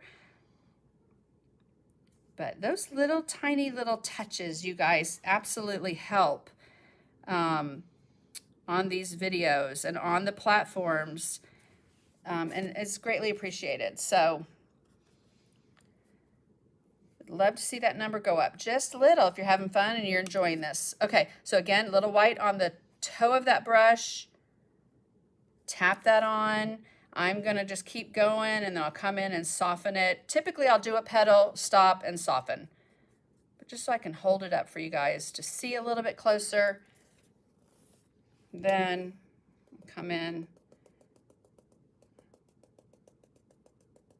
Just tap that. Okay. Now, I did get a little bit heavy-handed here in the pink, and I love that. So that's my #1 rule in painting. If you like it, leave it. If you don't, you can fix it. I could come back in and intensify these, but I'm also going to put different things on the petals, so I'm not worried about that. Let's go ahead and do that before we move on to the bird.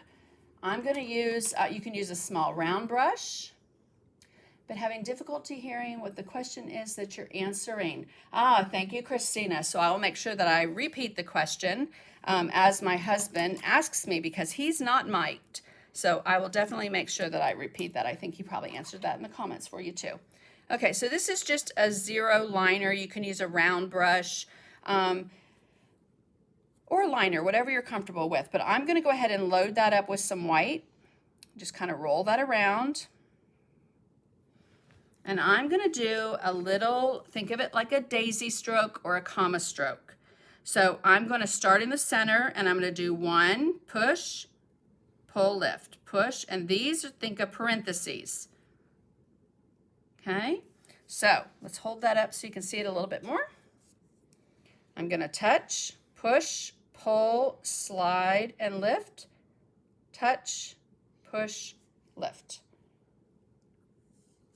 Turn it. Faye says she has a hard time knowing where to place her highlights and shading. Do you have a tutorial on that?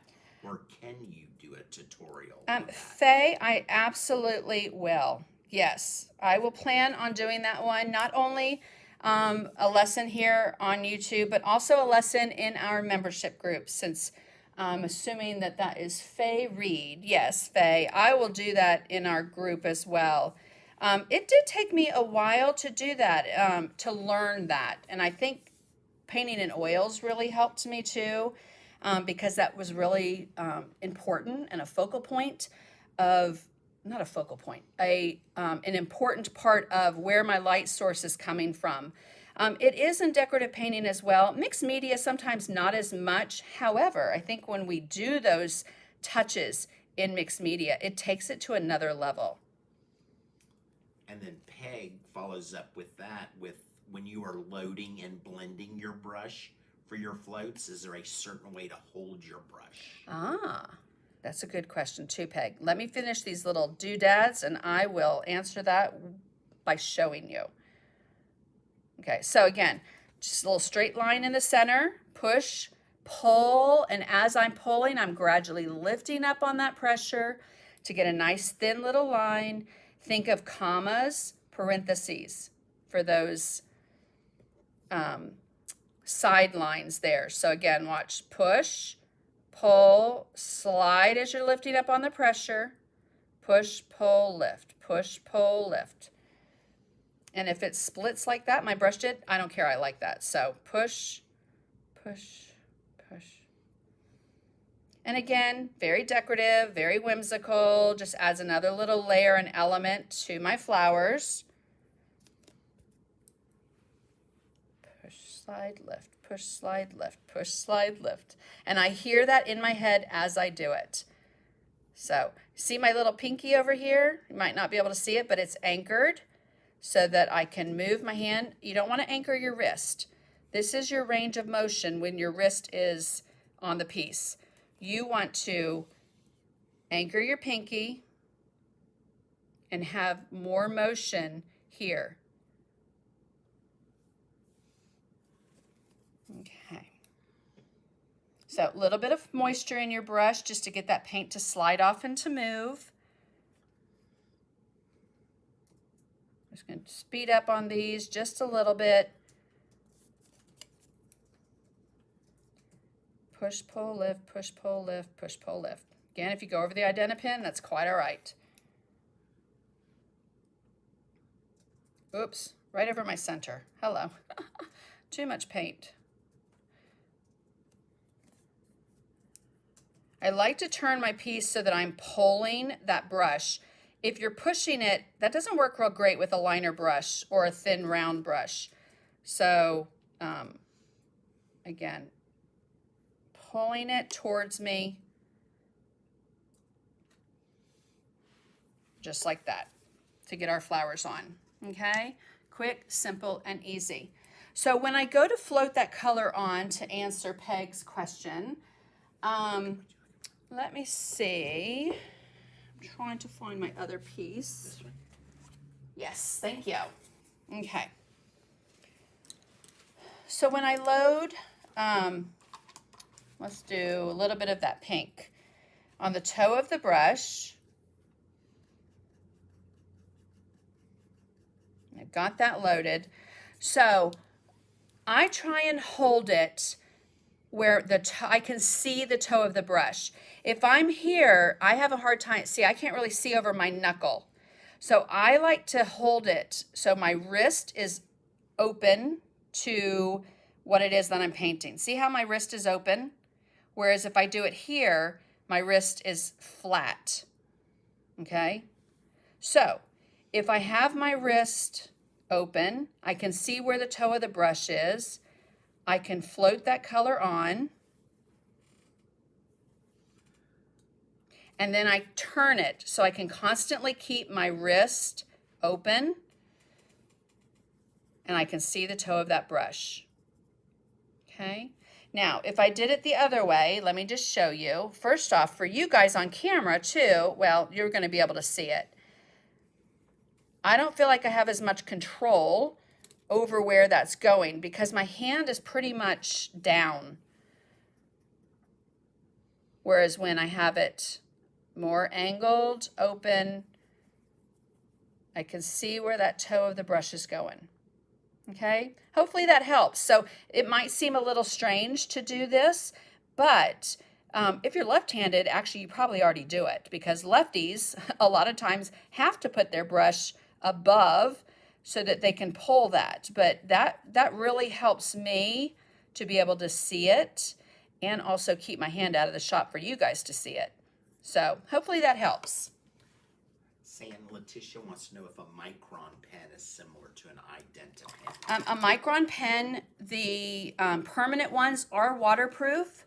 A lot of times I don't use those if I want to do fine detail, yes. But they do kind of catch. Now, that's not to say the Identipens don't catch on either a gesso textured area or on wood, but the microns are a little bit on the thinner side, so I tend to just use the Identipen, the fine tip or the fat tip. Depending, again, if you want it nice and thick or if you want it to be thin. Okay, now let's move on. We're going to finish our flowers so that we can be done with those. I'm going to use a stylus. You can use the end of a paintbrush if you want to, but it just has a nice little ball on the end of it. And I'm going to pick up some white and I'm just going to randomly dot. So I'm going to start along the bottom and I'm just dotting maybe 2 or 3 little dots, big dots there. Now, when I come up to the top, what I want to do is I'm going to put it into my paint, tap it a couple times on my palette, and then come to my piece because I don't want these to be as big. So that tapping on your palette is going to take away some of that paint. Okay, in here, you can put just a few right there in the center. Again, if you're not sure how big the dot's going to be, tap it on your palette just to test it out first. Start along the bottom and just move it around random. You don't want it to be in a row. You just want to have very random dots around the flower center.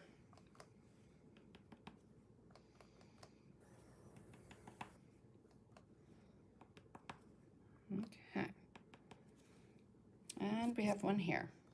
And again, if your flower is smaller, you can use a smaller stylus, or you can just dot a couple of times to get that paint off. When you tap it on your palette, it's going to make a smaller dot the next time.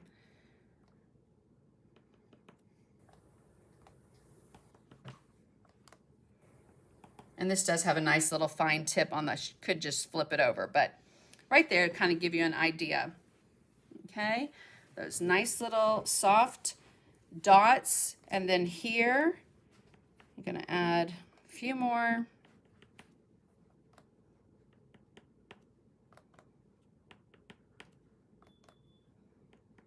Right there.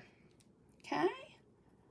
All right, the little white strokes make a big difference. I agree, Isabel. I love the strokes in the center of the petals, and then also those very whimsical little dots.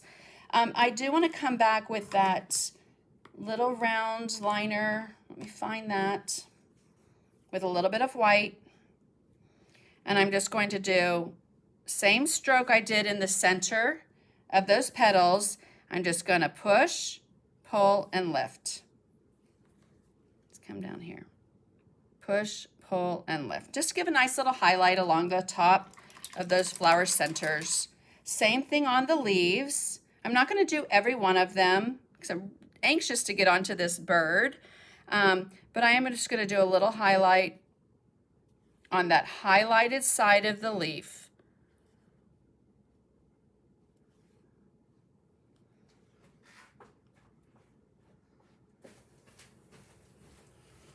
Thank you, love. All righty.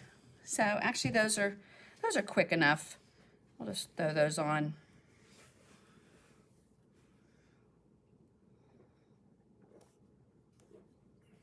You know, even something that simple, this tiny little highlight, again, just adds a little bit more whimsy to your design. Okay. Now let's move on to the bird. So I'm going to flip my palette around so I don't get my hand into these colors. I'm using, in the media line, I'm using ultramarine blue. You can also use ultramarine blue and Americana, whatever bright blue you like. Now, when I did this on my cover, on my journal, I did a blue bird, but my background was really, really blue. And so I came back in and I added that yellow to give it a little bit more green. But then even after I finished it, it needed something. So that purple, let me just show you guys what a difference that purple makes on this bird. And it actually is so simple and quick and easy to paint. So I'm going to move that out of the way. Sorry, I'm going to move my original. And I need a little bit, this is my favorite color, cobalt teal hue. If you don't have this one, again, you can use Bahama blue, turquoise blue,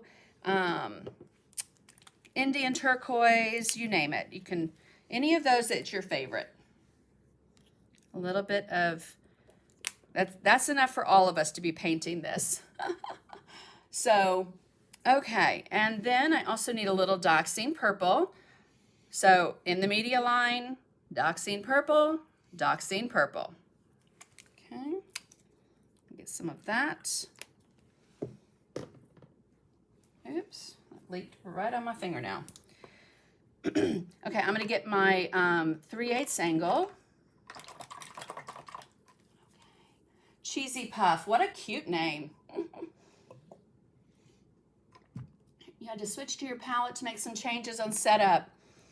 Who is that? Oh, Donna. Yes, you know, it's funny because you think you're going to be able to see it just fine on an iPad, and sometimes the settings and things are so different on Facebook, on YouTube, and other things. Okay, 3/8 angle, ultramarine blue.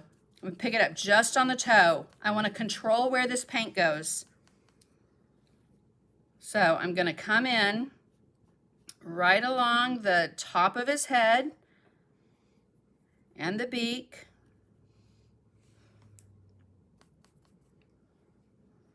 Right along his back, her back, his back. Okay, right up underneath his little paisley wing. And see, the leaves are in the way, so I'm just going to go over them. And I'm kind of putting that color, you know, I'm letting it bleed from the brush, but I'm not trying to make it solid. I really just want to make it soft and let that float of color be just enough.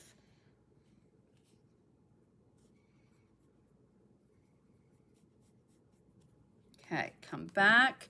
Now let's get our tail feathers here. Again, see how my wrist is above? My hand is above, my wrist is open, so I can see where the toe of that brush goes.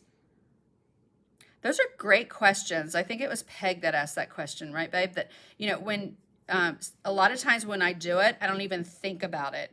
But, you know, when you can recognize how it helps you to put that color on like you did before, and you can't remember, this is the first thing I go to. Okay, how is my wrist? How am I holding it? And again, a lot of times it just is second nature. I just do it. But when you think about it, like your question, Peg, that helped me remember and understand that, you know, this makes a lot of difference in painting. So, okay, so see, I have my blue one. That simple, that easy. So I'm gonna go ahead and dry that in a second, but while we have that brush, let's go ahead and put a little bit of the cobalt teal hue or whatever turquoisey color you have, and just a little bit on the toe of that brush.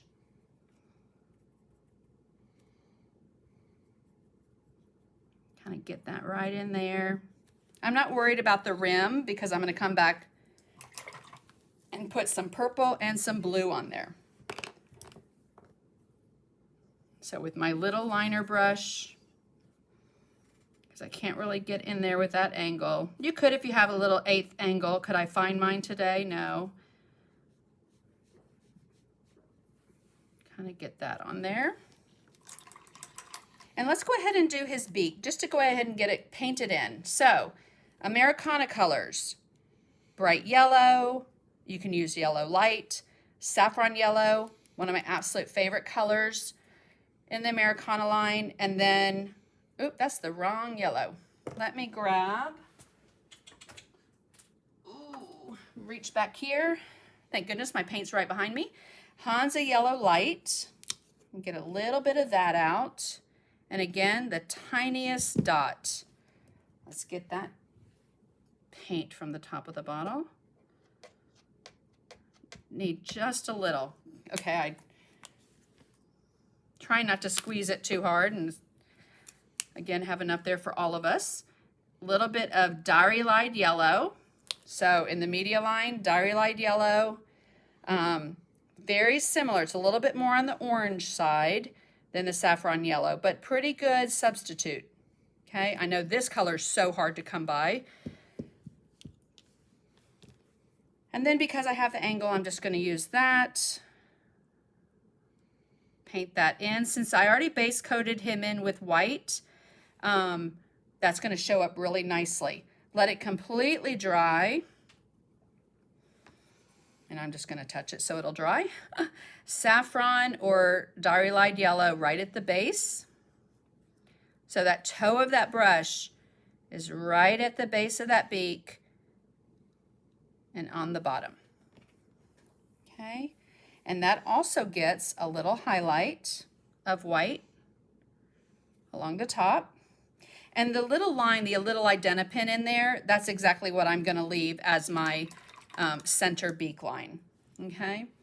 Now, I also want to take that little liner brush and I'm going to come in and paint in these little scrolls at the top, these little head feathers. These remind me of my aunt that used to dance at the Flamingo in Las Vegas. Those tiny little feathers at the top. All right. Now, let's go back to the angle brush. Again, my 3/8 angle. We're going to pick up some Dioxine purple, which really looks like it's Payne's gray. It's very nice and dark. So I'm going to pick up just a little bit of that on the toe of my brush because I want the purple to accentuate the blue. I don't want it to take over.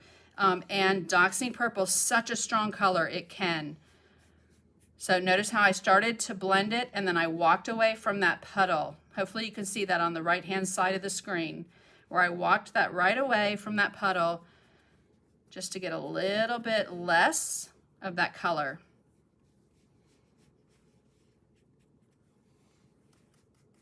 Okay. Same thing right above the head, around the beak, underneath the flower. You can control where it goes. Get too much, just tap it off.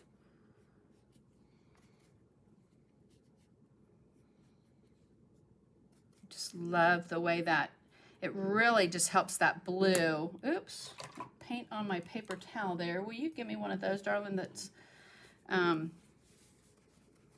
thank you. Less paint on it. Okay, and a little bit down those tail feathers. Let's see where else I need it. Oh, on this little headdress right up here, these little head feathers. Put a little bit there. And I think that is about all I want. I am going to pick up a little bit more blue, and right up underneath this flower, I'm just going to put a little bit more of that blue color. And again, if you need to come back in and blend so that you don't have any kind of harsh lines, you definitely do that. All right, let's move on. Just like I did the flowers here, I did the flower in the center of the eye and on the stomach and wing. So again, a little bit of the quinacridone magenta, just a little. See the right side of the screen there? I'm gonna put it on and walk it to the right just to get a little bit more of that paint off. You could change the colors on this. You could make them purple flowers. You can make them, I wouldn't make them blue. You can make them yellow flowers. I made them pink just to go with the flowers that are in the background, that are in the design. Okay, so notice how I'm very lightly kind of shimmying in that color at the base of those petals. And I'm going to do that for all of them, just right at the base. It will go pretty quick because there's not a lot of paint on my brush. And I'm just nice little shimmy with the toe of that brush, putting on that paint. All right. Angle helps. Sometimes I think I was holding the brush too much upright. Yes, that'll make a big difference. Peg's question was, yes, you're explaining the holding of the brush and angle helps. Sometimes I think I was holding the brush too much upright. Yes, and especially when you're floating color, if you have the brush upright, you get too much of the chisel edge. All right. Whereas when you hold it back, you can get more of that toe.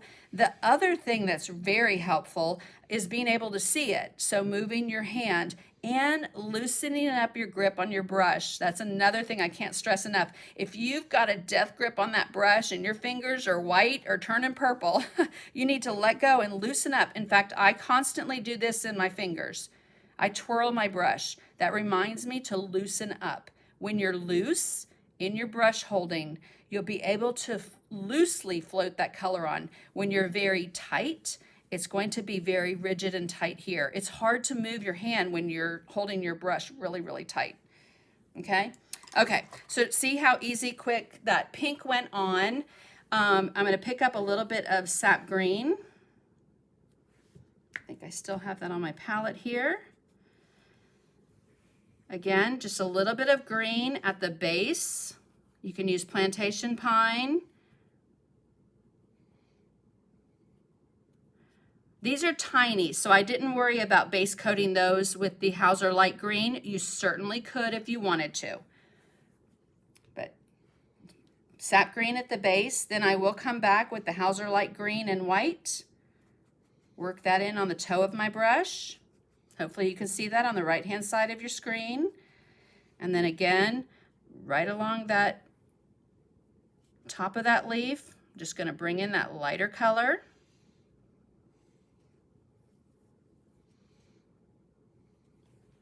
We'll let that dry and set up real quick.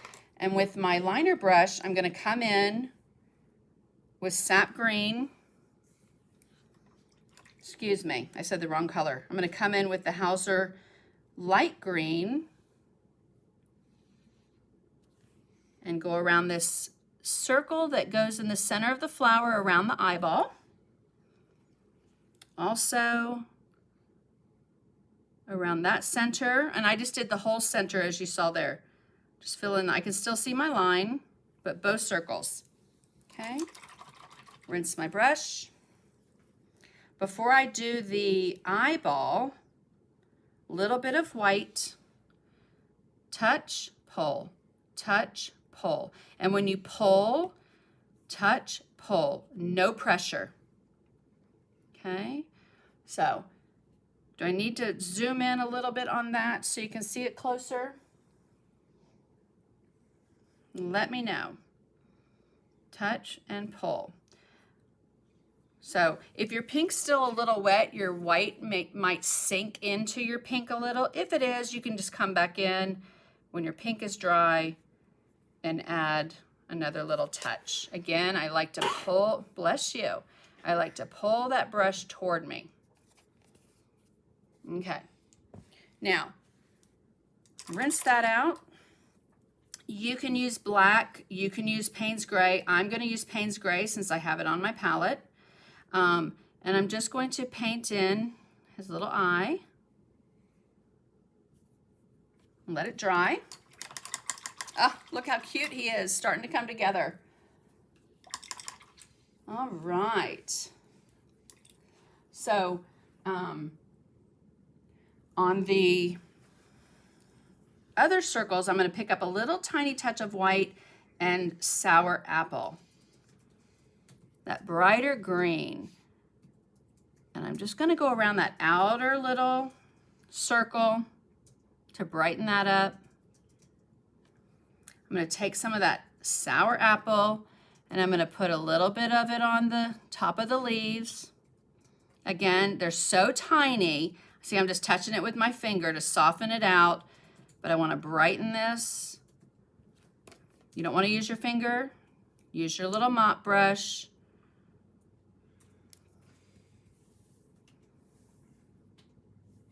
Just kind of soften that look. And then on my eye, I really want to brighten that up. It will help accentuate that eyeball. So a little sour apple and a little white, and I'm just going to do it on both sides, just like that. So think of it again like parentheses. Okay, so little touch, little touch. On here, I can do the same thing. Little touch, little touch.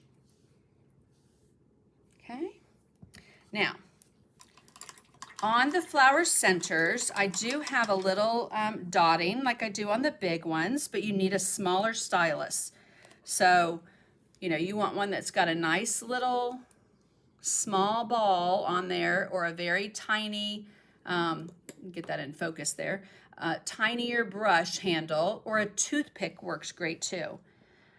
But if you don't have a small one, again, you can take it, dot it a couple times, and you know that that next dot's going to be smaller, and I'm just going to dot it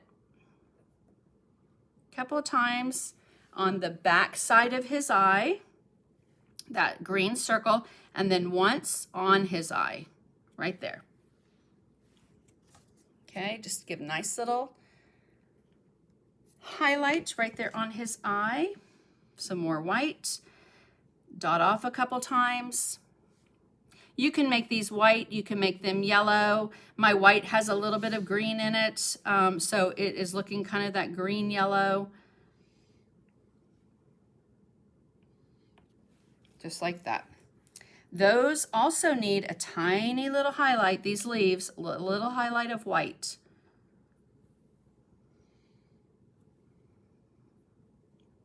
Okay, so let's find those leaves. And again, those really pop when you outline everything again. Margine wants to know if you can show the IPC brush again. Absolutely. And why you highlighted that one specifically. Okay.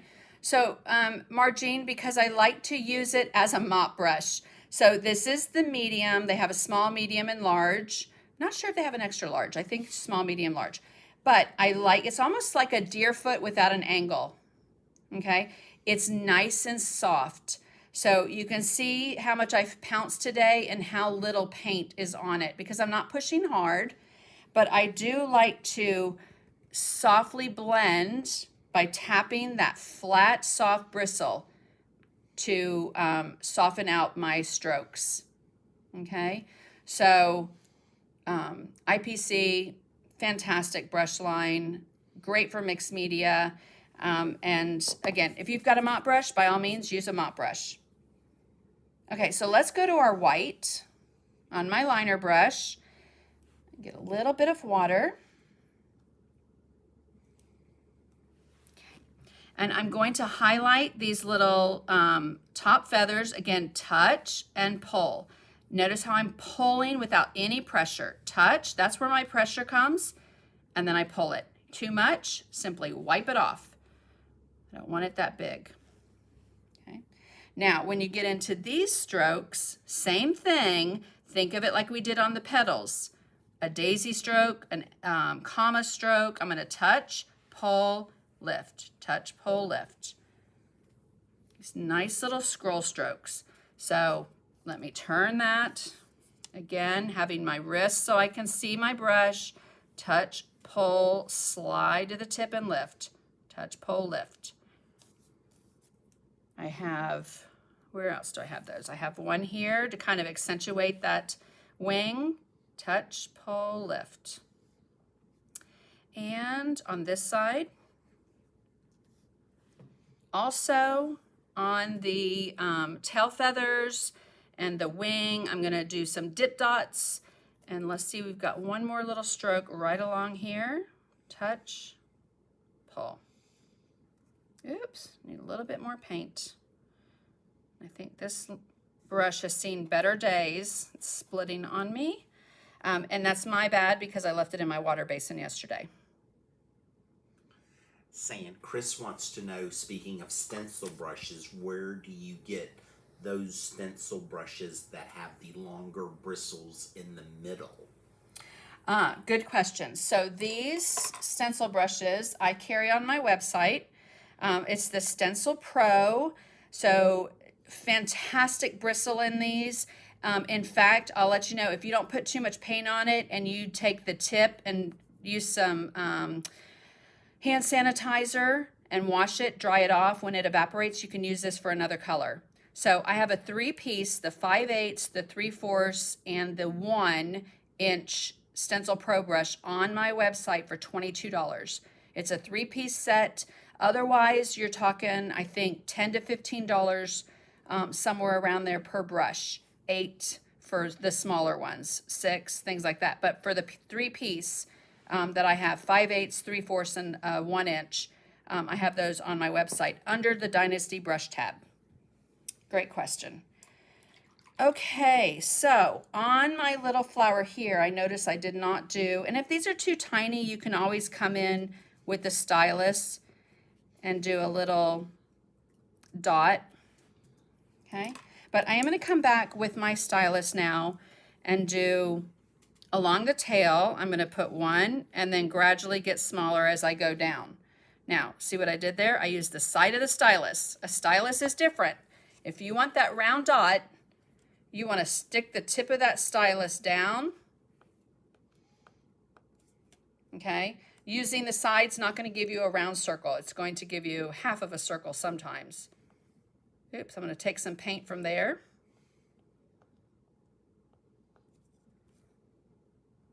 Okay, and they right there gradually get smaller as you tap them.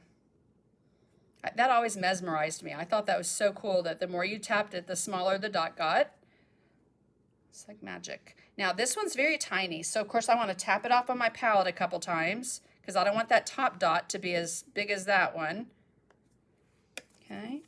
Saying Chris just wanted to clarify, so those are the brushes with the longer middle bristles that you like. Yes, but I think what you might be talking about, and let me see if I have one, because I love these too. Maybe, Chris, you're talking about these.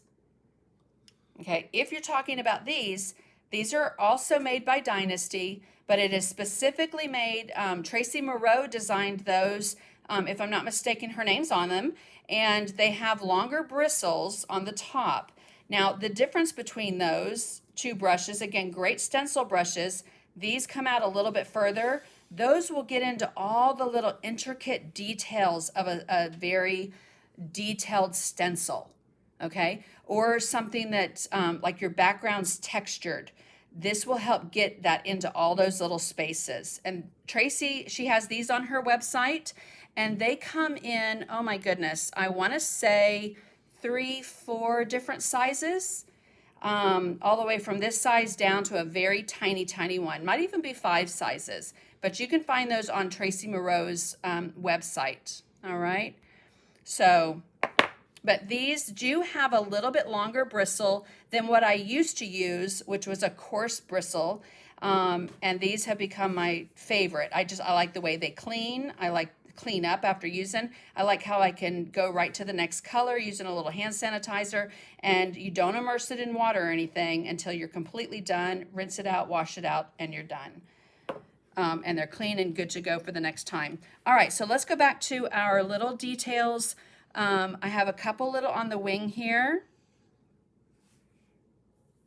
Oops, see what I did? I'm holding it to the side. You want to get fresh paint, and you want to hold it straight up and down, do those nice little dots. There we go. In fact, I think I could probably beef that up just a little. Just like that.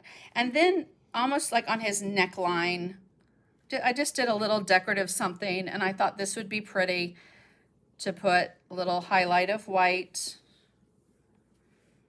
Again, if you don't want them too big, tap it on your palette first.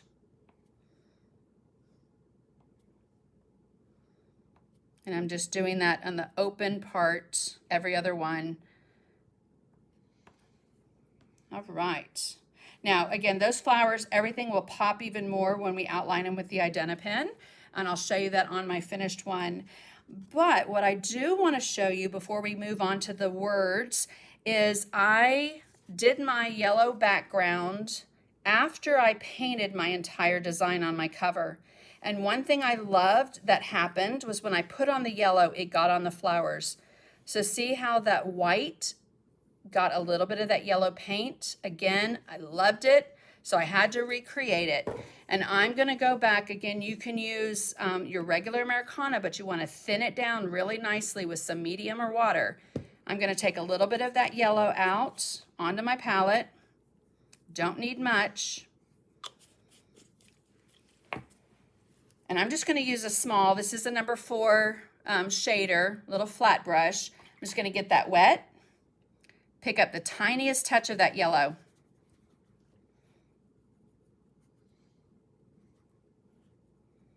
Oops, too much. And I just want to lightly tint that white. Okay, not sure if that's showing up great for you on camera, but when I hold it up there, oh, look at that yellow, how it just changed that white. Again, absolutely love the way that looks. I just did the bottom. If you don't have enough moisture in your brush, you saw right there where it's just too strong. So you do need to, I just picked up blue. You see that? You do want to make sure that you have water in your brush. It's nice and thinned out. And not every petal gets it. I kind of concentrated on these bottom petals. Too bright, just touch it with a paper towel.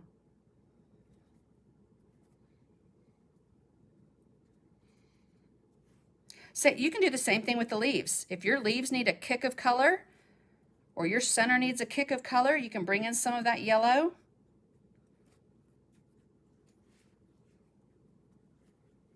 Or even, again, on the top of those leaves. It's so transparent and so thin, it's just gonna kick it up a notch. All right, so have that on. Looking at my finished one, I do have a little bit on these half flowers, so I'll do that. Just a little bit on those. Again, love, love, love the way that looks. Okay, so let's move on to our words. I'm going to move my piece to the side. So in the pattern packet, I've just printed my words on a piece of paper. I want to show you a cool way. Another one of my videos here on YouTube that I did as a Facebook Live as well, I showed you how I tear my paper. So basically, I'll just kind of get it down to size. You could do this. You could cut it with scissors if you want it straight. But I like mine torn. And an easy way to tear it is with a wet brush. So let me just kind of get that down to size a little bit. So I'm going to use, let's say, my 3/8 angle. Nice and clean. Bye, Jackie. Thanks for being here. But they do have a longer middle bristle. Oh, yes. Huh? Okay, good. He's like, we're good, we're good. Okay, so my 3/8 angle brush is wet. So what I'm going to do is I want to come right above my words. And this is just water. I just have water on my brush. It's nice and saturated.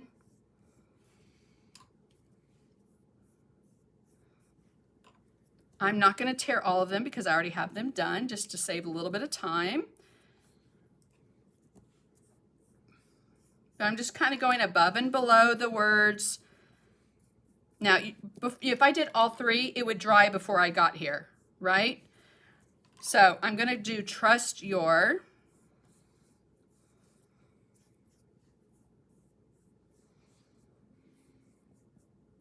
Let's go right to the edge there. Okay, so now that that's wet, it's going to tear nicely for me. So I'm going to hold my thumb on the word because I don't want the paper to tear all the way up to that.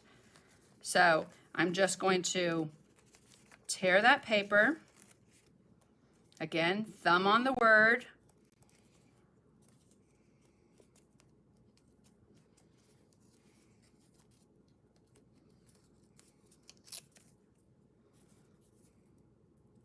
And by the time you get all of those done, your paper should be dry. And the reason I want it dry, and I have all three of them already done, is because I want to come back with my Stays On ink pad. This will not bleed, does not move, fantastic ink, Michael's, Hobby Lobby, Joann's, Amazon. So I want to take my ink pad, and again, this one's pretty new, so I'm just going to take the edge and I'm just going to give it a little bit of a border. So I'm just kind of scraping that. I find this easier to do than taking the pad and running it along the paper. I can kind of control a little bit more where it goes. But see how that frames in that word and words? Okay, so again, it's just hitting the edges. I'm not pushing hard because I don't want to flatten all that pretty texture. Just kind of scrape it along. I think you probably hear that.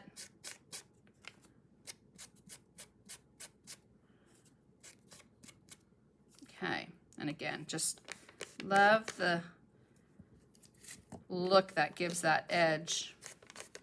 If you don't have an ink pad, you can use paint. You can just float a little bit of paint, some Payne's Gray, right along it. Get a little bit of the same look.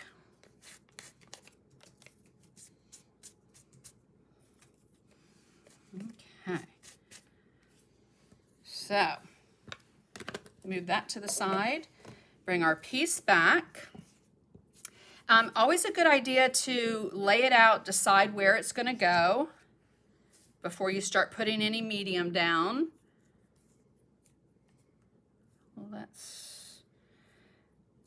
it looks like mine's a little bit bigger than my original as far as like the border on my paper, and that's fine. I'm going to put that there. Okay, so what I'm going to do is I'll take this one off. Matte medium. So let me find my matte medium. You can use decoupage medium. I love, this needs to be in a gallon size. It's the DecoArt Media Matte Medium. Also have it available in the Traditions line. Okay, so I know this is gesso, but in the DecoArt Traditions line, they also have matte medium. So I'm going to, and the reason I like it versus some other things is you can paint right over it. It just acts as a great barrier, a glue. You can do image transfers with it.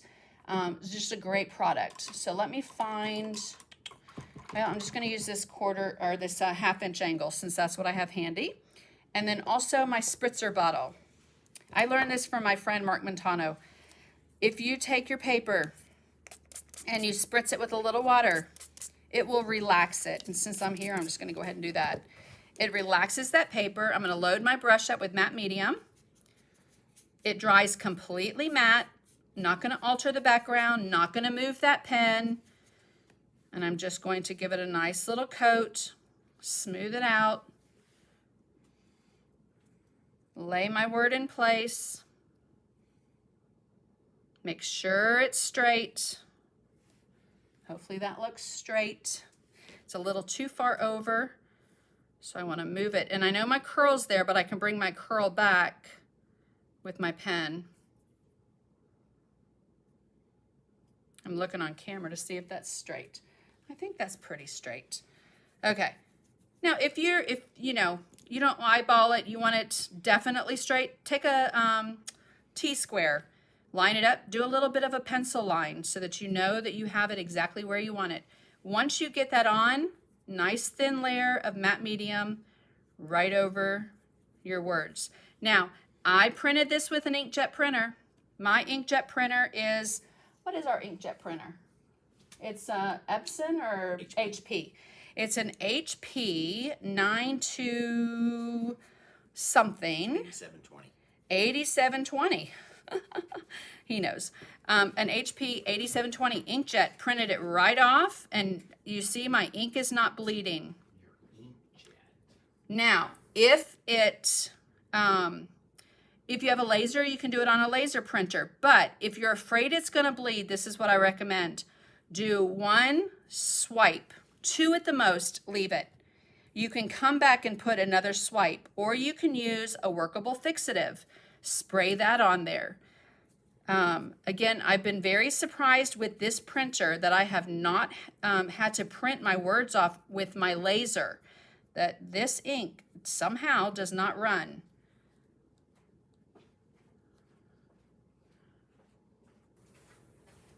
Okay, because the Epson I had before always ran, so I would use my laser printer, but this HP is amazing.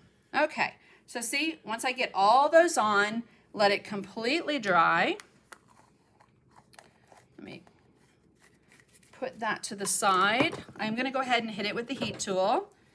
Again, dries matte. You want to move that heat tool around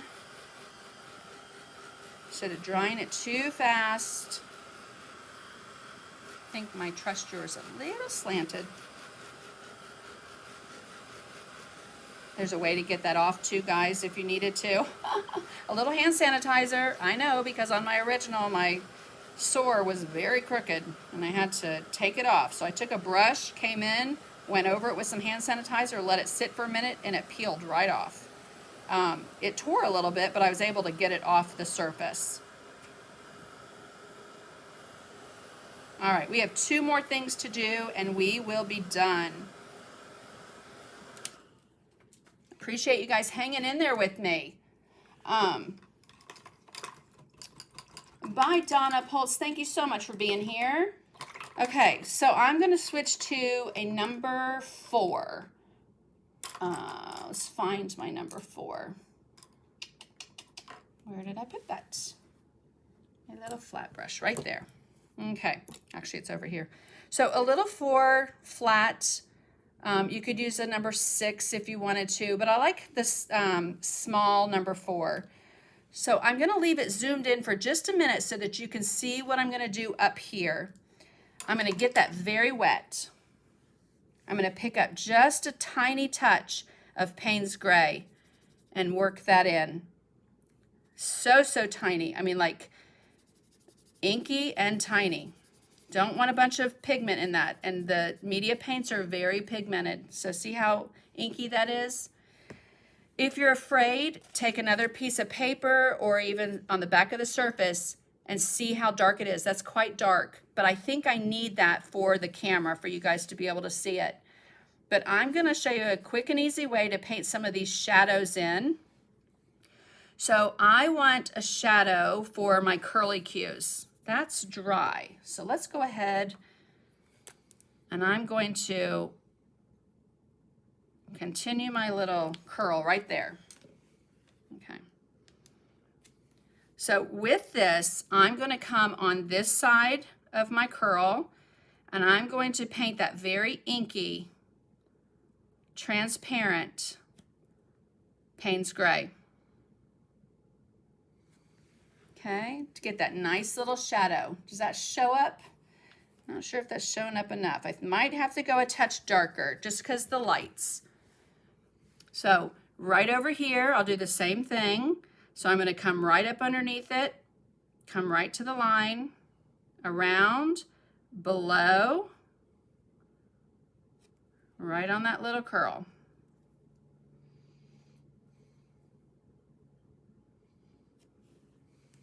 Okay, I'm seeing that on my end. I'm hoping you guys are seeing that on your end. So same thing on my leaves. Let me bump that up just a touch. You seeing that on screen, babe? Yes. All right, good. Okay, so underneath my leaves, I can put a little bit of that shading. Just a little cast shadow. Very inky. And come in here. Now see what happens when you step away from the item it is that you are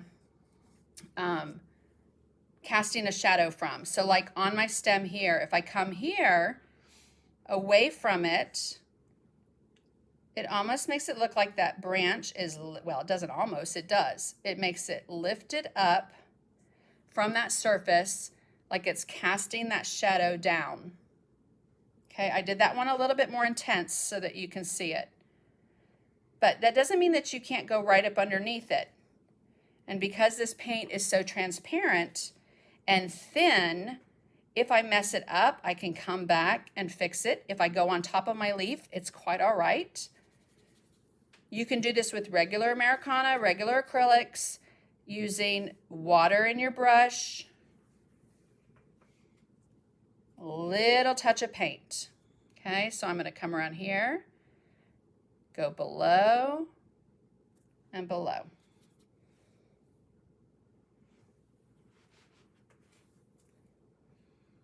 I just love the way that looks. Okay, so let me get a little bit more. Oops, see, I had too much water in my brush.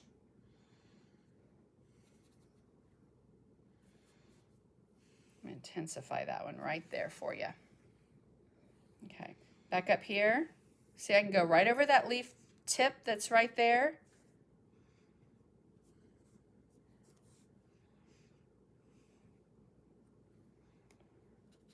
A little bit of shading there. I'm going to do a little bit on the sides of these tail feathers on the bird. Very inky, very transparent, Payne's gray. I'll finish these branches before I send it off to its new owner. And again, all you have to do to enter to win the giveaway for this piece that I'm painting here on the live is to share the link. And when the video is done, you'll get there's like 3 little dots on the side of the video. You'll be able to share the link for this lesson. If you share that on Instagram, Facebook, whatever, tag me. If it doesn't let you tag me, somehow just let me know, either on my website or on with email, and you'll be entered, and I will send this to a new owner. Okay, but we do have, again, our other prize, our other giveaway that we were unable to give away on the last live, and I think my husband already has a name for that, so we will draw that in just a second, or I'll hold that up in just a second, but I just want to show you how I'm coming right below these petals. I wouldn't do it up here because it's casting a shadow down. So think about your highlighted side. I wouldn't do it on both sides of an item. Just below. So where that dark side is, that's where I'm going to have that shadow. Oh, I just absolutely love doing those. I love the way it makes it look. I love the dimension it gives your piece with, very little effort, just a little bit of paint. Okay, and I especially love these curly cues. I think it's so cute. Let me get a little bit more paint. You can start at, oops, let me get a little bit more. I want to make this a little on the darker side so you can see it. So if you start here, because again, this is the top, the light would be shining here, and then I go below it, bring that down below it, so you get a little bit of that shadow, okay? A little too much water in my brush, so it's going to make it a little on that thicker side. But because it's transparent and thin, I can lift it. Okay, under the bird. Again, you can do this with an angle brush and do your traditional floating. I have found doing an angle brush, I tend to leave a little bit more of a line than doing this nice and inky. It just kind of spreads. Now, same thing on your words, but this time I will go to an angle brush. Okay, so I'm going to grab this name for my husband. So the winner of the angle brush set, again, from the last live I was unable to do, it's a 1/2 inch, 3/8 and a 1/4, is Miss Bonnie Duncan. So, Bonnie, message me on Messenger on Facebook, or also on my website. You can go to the contact button, send me your information, and I will get these off to you. All right, so with a 3/8 angle brush, I'm going to come back in with a little bit of Payne's gray. You could do this with the flat brush as well. I'm going to show you with the angle brush that I can do a little on the left side and underneath. Okay, again, that's just going to lift a little bit more moisture in my brush.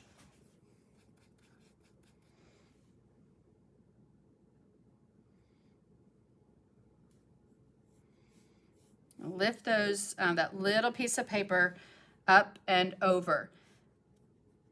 Up and over.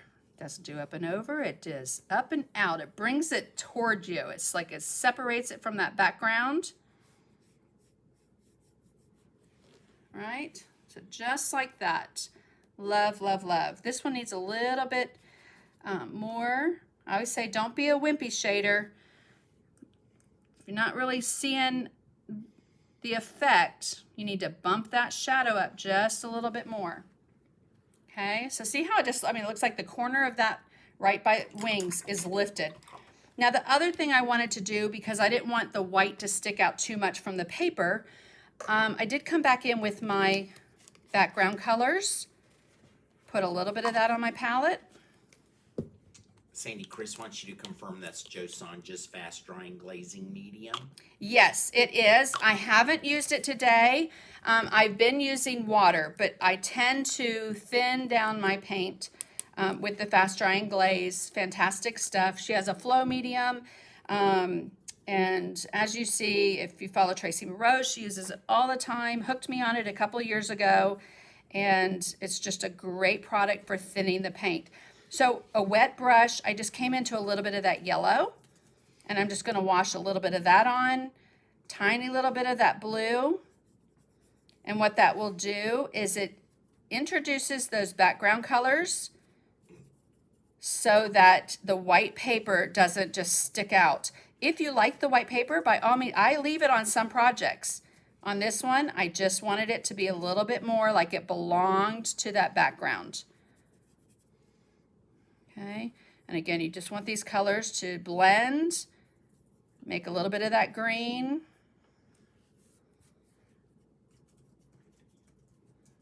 See some of that blue and yellow? Just like that. Now let's hit that with the heat tool.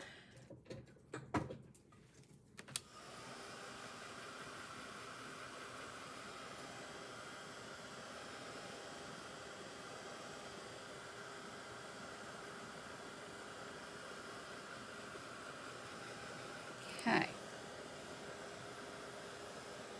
I put a lot of water on there. All right, one last step before we do the edges, and that's splatter. I'm all about splatter. I love splatter. I have a favorite way that I splatter. If you've got a favorite way, you can use your way, but I like to splatter with a wet brush, and I'm going to use white. So I just have a wet 1/2 inch angle because it's the largest brush I have in my water basin right now. And I'm just going to do it right up here to show you. I'm going to go right into white, make that nice and inky. See on the right side there, lower on my palette. And I want to take another brush, the middle of this brush, the middle of another brush. If you're up here, doesn't splatter as well. So put your index finger out so that the middle of that brush is there and the head of the brush is flat. So if I know I want my splatter to go here or here, the head of the brush needs to be over that area. Okay, now we don't want it snowing. We just want to introduce some of this splatter. Okay, so pick up some more. And I don't want it on some things. I'm going to show you how to take that off. So while it's wet, I'll come back in with my wet brush and just kind of wipe off any area that I don't want it. I don't mind if it splatters, you know, like if it gets, let's show you down here, it's splattered a little heavy. I can pick some of that up and out. Another way to soften the look of your splatter is to take a dry paper towel, set it down, lightly press. Set it down, lightly press. And what that's going to do is it gives it a stained look. So you get, let's see if we can get that focus. See, you can see splatter, but it gives you more of a stained splatter instead of it being heavy and sitting on top of the surface. Okay, just softens that look. And I love that. I do that probably about 80% of the time because I like the way it looks. Okay, last step that we're going to do in this lesson, because afterwards I'm going to go with an identipen and outline everything. But I'm going to take the edge of my Stays On ink pad and I'm going to go around the edge. Oops, too much. I'll show you how to get that off. Love it when that happens too, so I can show you guys how to fix some mistakes. You have a couple choices on that. You can put a little gesso, inky gesso on it. But if I get it that much, I have a couple choices. I can take a little hand sanitizer and get some of it off. That's about the only thing I have found that gets Stays On ink off. Stiff little brush. But what it will do is it comes back to your background color. So see, I can get some of that off, let it dry, come back with my blue and my yellow and make green, but see how that just automatically comes off, and you can put your background color in there. The other way is just to splatter over it. That splatter is going to put that ink kind of in the background. I have a little bit heavy up here. Take a little bit of that darkness away. Again, I want to get some of that splatter up. Touch that with the paper towel.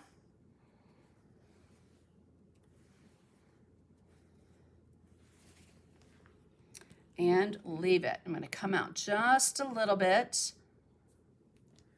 Okay, so again, what I did at the very end, I come back and outline everything with the Identipen. So, let me find my Identipen. So like on this leaf, I'm just going to do one leaf to show you. I'll come back and outline. And if I like my line in the center of my leaf, I just leave it, and I do. So I'm going to leave that. You can come back and add your little curly cues if your paper goes over them to fix that. Same thing with your flowers. You can come back in. You want to be able to see the tip of that pen.